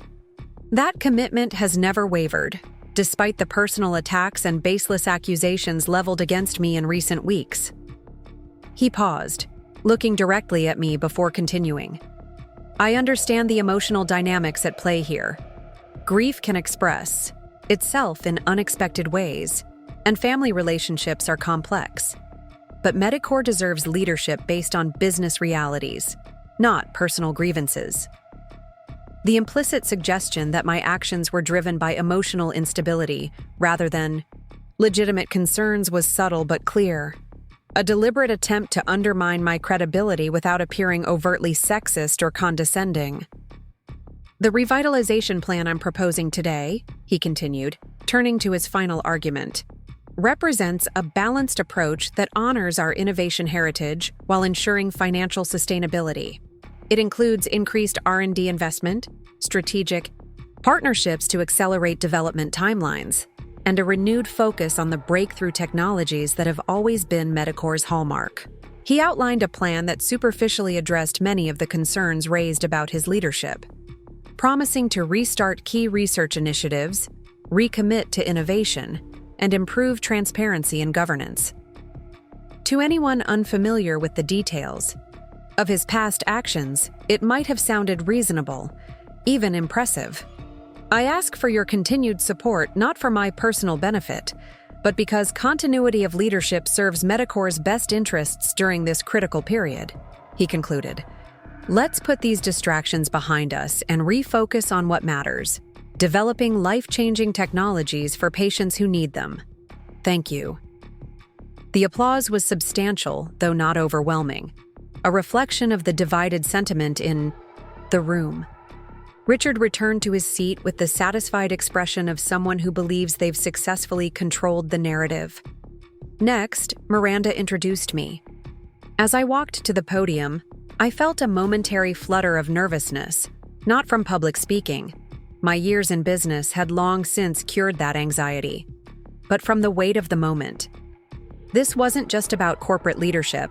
It was about reclaiming my mother's legacy and restoring the company to its founding principles. I took a deep breath, looking out over the assembled shareholders. Good morning. My name is Emma Reed. Some of you know me as Dr. Lillian Reed's daughter. Others may recognize me as the principal of Atlas Medical Holdings, which now owns a significant position in Medicor. Today, I'm speaking to you in both capacities, as someone with deep personal connections to this company's founding vision, and as an investor committed to rebuilding the value that has been systematically eroded under current leadership. I began with facts rather than emotion, the objective performance metrics that told a clear story of decline. In the 18 months since Richard Hargrove assumed full control following my mother's death, Medicor's stock has underperformed, industry peers by 42%. Research and development spending has been cut by 60%. 6 key research projects have been abandoned despite promising early results. The patent application pipeline has decreased by 78%. Charts displayed on the main screen illustrated each point visually. The downward trajectory is impossible to ignore. These aren't opinions or interpretations. They're documented facts about the company's direction under Mr. Hargrove's leadership. I transitioned to the governance issues, explaining the financial irregularities in clear, straightforward terms. The board's investigation has confirmed that approximately $22 million designated for internal research was redirected to external companies where Mr. Hargrove held significant financial interests. These transactions were executed without proper disclosure to the board or shareholders, in direct violation of company governance policies. Rather than dwelling on the accusations, I pivoted to the future. But today isn't primarily about what's gone wrong. It's about restoring what made Medicor exceptional from its founding, a commitment to breakthrough innovation that transforms patient care, guided by clear ethical principles and sound governance. This was the moment to introduce my mother's recovered documents. Recently, archived files were discovered containing Dr. Lillian Reed's detailed plans for Medicor's future direction, plans created in the months before her death, but never implemented or disclosed by Mr. Hargrove. The screen displayed scanned pages from my mother's strategic documents, her distinctive handwriting immediately recognizable to longer-term investors and employees. These documents outlined specific research priorities, organizational structures, and leadership succession plans that were systematically ignored after her passing. I turned to address the succession issue directly. Contrary to Mr. Hargrove's representations, my mother had documented a clear transition plan for Medicor's leadership. It envisioned Mr. Hargrove serving as interim CEO for a defined period while mentoring me and other key executives for eventual leadership roles, a collaborative approach designed to blend continuity with fresh perspective. My voice remained steady as I delivered the most personal part of my presentation. I didn't return to challenge Mr. Hargrove out of emotional grievance or entitlement, as he has suggested. I returned because the company my mother built, a company that saves lives through innovative medical technologies, was being dismantled for short-term gain and personal profit. With that context established, I outlined our vision for Medicor's revival, a plan built around 3 core principles: restoring the innovation pipeline, strengthening governance and transparency, and rebuilding the company culture that had once attracted the industry's top talent. We propose restarting key research initiatives abandoned under current leadership, beginning with the artificial heart valve technology that showed such promise in early testing. We'll recommit to the patient-centered innovation approach that made Medicor an industry leader, while maintaining the financial discipline necessary for sustainable growth. The plan included specific milestones, investment targets, and governance reforms designed to prevent the kinds of abuses that had occurred under Richard's leadership. It wasn't just a vision, it was a detailed roadmap for rebuilding what had been lost. This isn't about the past, I emphasized as I moved toward my conclusion. It's about Medicor's future, a future that honors its founding principles while embracing new opportunities. The decision before shareholders today isn't between continuity and change. It's between continuing a pattern of decline and self-dealing, or reclaiming the innovation leadership that made this company exceptional? I paused, making eye contact with key shareholders around the room. My mother often said that Medicorp's true value wasn't in its stock price or quarterly earnings, but in the lives improved by its technologies. That perspective didn't make her naive about business realities. It made her visionary about creating sustainable value through meaningful innovation. I'm asking for your support today, not for myself, but for that vision. A vision worth fighting for and worth restoring. Thank you. The applause that followed was stronger and more sustained than it had been for Richard, but the outcome remained uncertain. The institutional investors seemed clearly in our camp, but many individual shareholders still appeared torn, their loyalty to the company's established leadership competing with the troubling evidence we had presented. Miranda called for the formal vote, and proxies were tallied alongside the votes of those present. The process seemed to stretch endlessly, the room filled with tense conversation as opposing camps made last-minute appeals to undecided investors. Finally, the independent auditors completed their count and handed the results to Miranda. The room fell silent as she returned to the podium. The resolution to remove Richard Hargrove as Chief Executive Officer of Medicorp Innovations has received support representing 58% of outstanding shares, with 42% opposed. The resolution is therefore approved, effective, immediately. A mixture of gasps, applause, and murmurs filled the room. Richard sat motionless, his expression frozen somewhere between disbelief and fury. His attorney leaned close, whispering urgently in his ear, but he seemed not to hear. His gaze fixed on some middle distance as the implications of the vote sank in. Miranda continued with the formal proceedings. The board will meet immediately, following this session, to appoint interim leadership and begin the process of selecting a permanent CEO.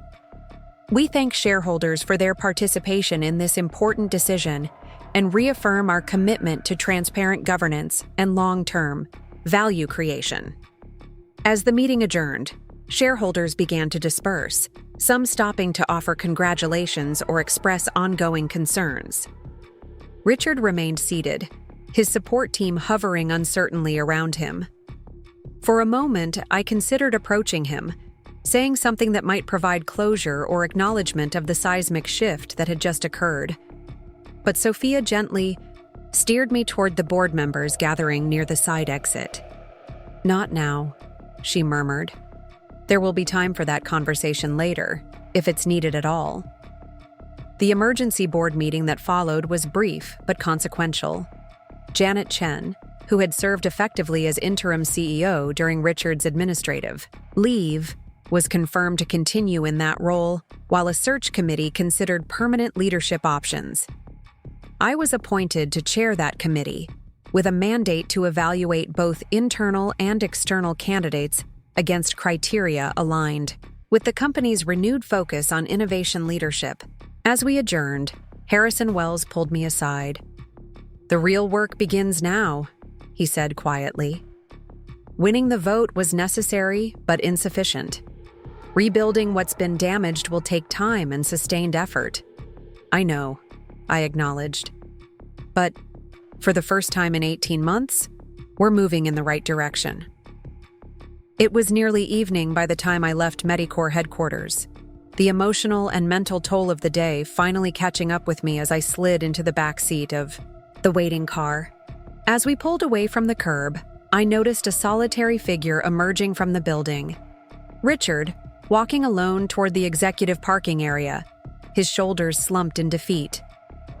For a moment, our cars passed each other, close enough that I could see his profile clearly in the fading light. He didn't turn, perhaps not even registering my presence. In that brief instant, he looked suddenly older, diminished, not the towering figure who had dominated my mother's final years and then ejected me from my home, but simply a man whose carefully constructed world had collapsed around him. The moment passed quickly, our vehicles moving in opposite directions into the gathering darkness.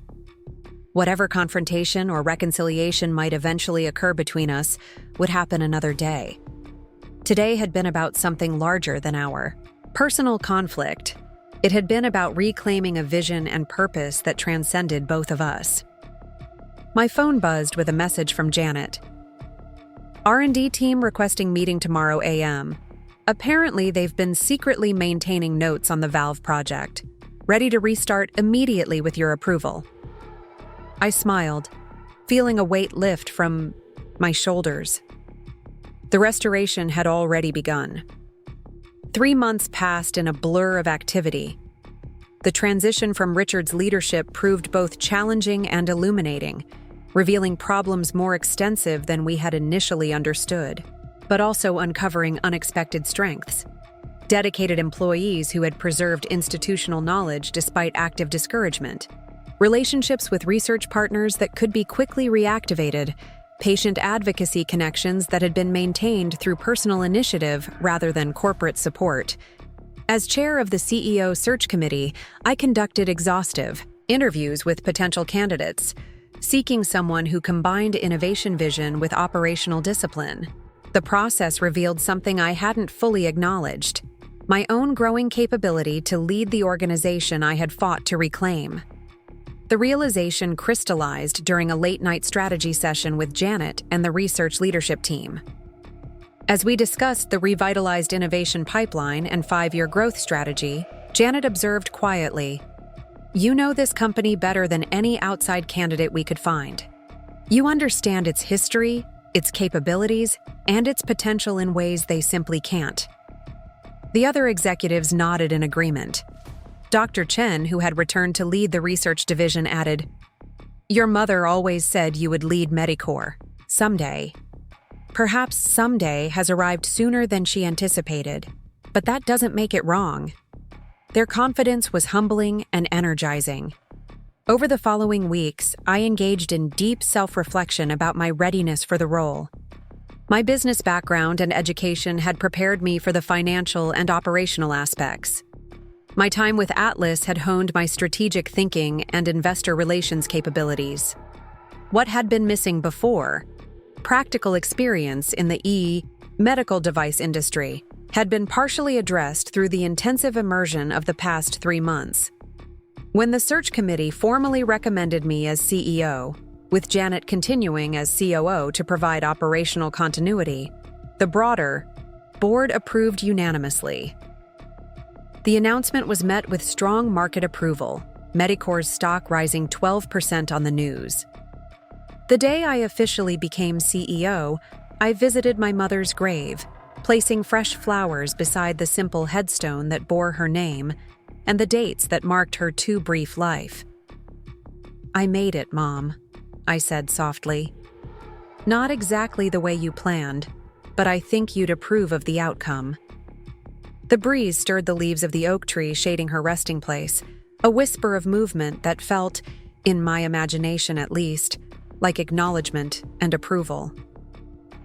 My next stop was the house, my childhood home that Richard had claimed as his own after my mother's death. It had been sold during the legal proceedings that followed his removal, his financial position compromised by mounting legal fees and the loss of his primary income. The new owners had graciously allowed me to visit once more before their renovations began.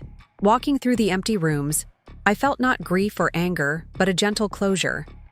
The space held memories, some painful, many joyful, but it was just a structure. The true legacy I had fought to preserve lived in Medicore's laboratories, in the medical devices that improved lives, in the innovation culture we were rebuilding day by day. When I reached my mother's former study, now stripped to bare walls awaiting renovation, I paused.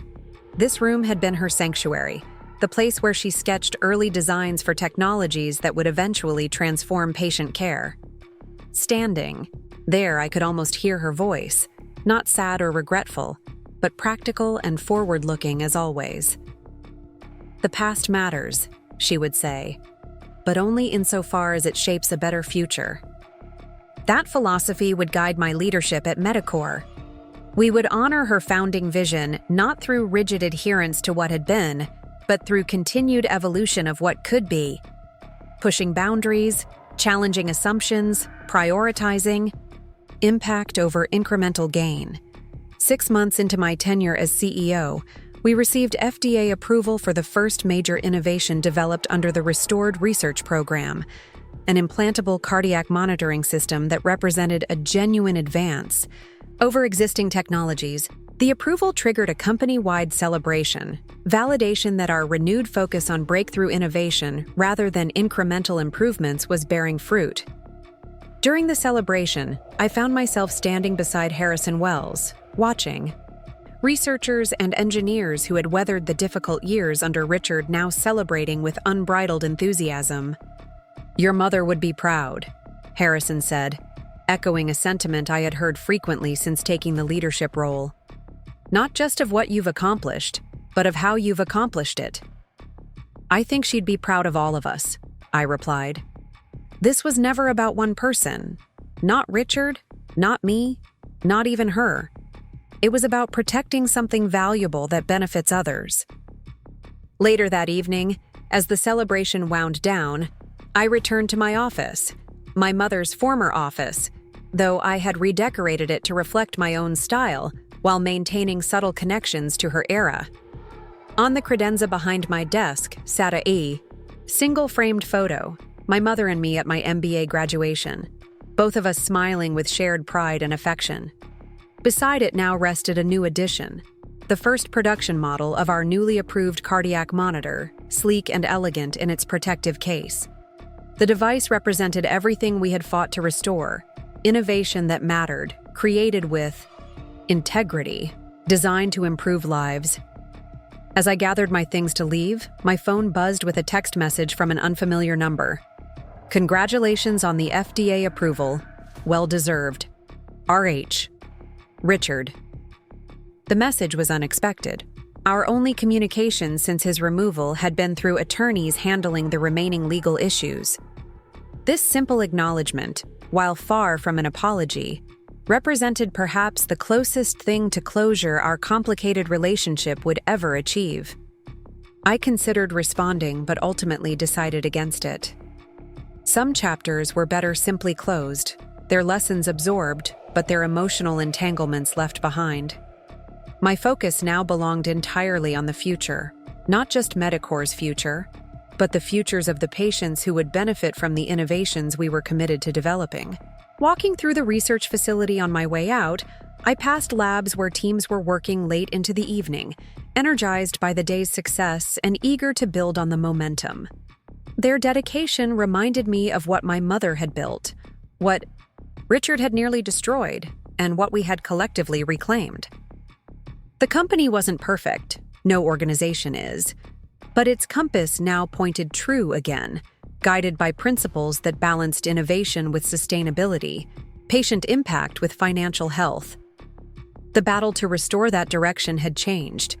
Me, revealing strengths I hadn't known I possessed, and clarifying values I would never again compromise. Outside, the evening air was crisp and invigorating. I paused for a moment, looking up at the Medicor sign illuminated against the darkening sky. 18 months ago, I had stood outside my childhood home in the rain, homeless and seemingly powerless, watching as Richard dismantled the life my mother and I had built. Now I stood as CEO of the company she had founded, having reclaimed not just my place, but the very purpose that had driven her life's work. The journey had been neither simple nor straightforward, requiring me to become someone stronger and more strategic than I had ever imagined being. But in that transformation lay the truest victory, not just reclaiming what had been taken, but becoming someone capable of carrying it forward with fresh vision and renewed purpose. My mother had seen that potential in me long before I recognized it in myself. The challenges forced by Richard's betrayal had simply accelerated its emergence. As I walked toward my car, I felt not the weight of the past, but the possibility of the future. A future where Medicor would continue transforming patient care through innovation, guided now by the daughter who had fought to preserve its soul. Up next, you've got 2 more standout stories right on your screen. If this one hit the mark, you won't want to pass these up. Just click and check them out.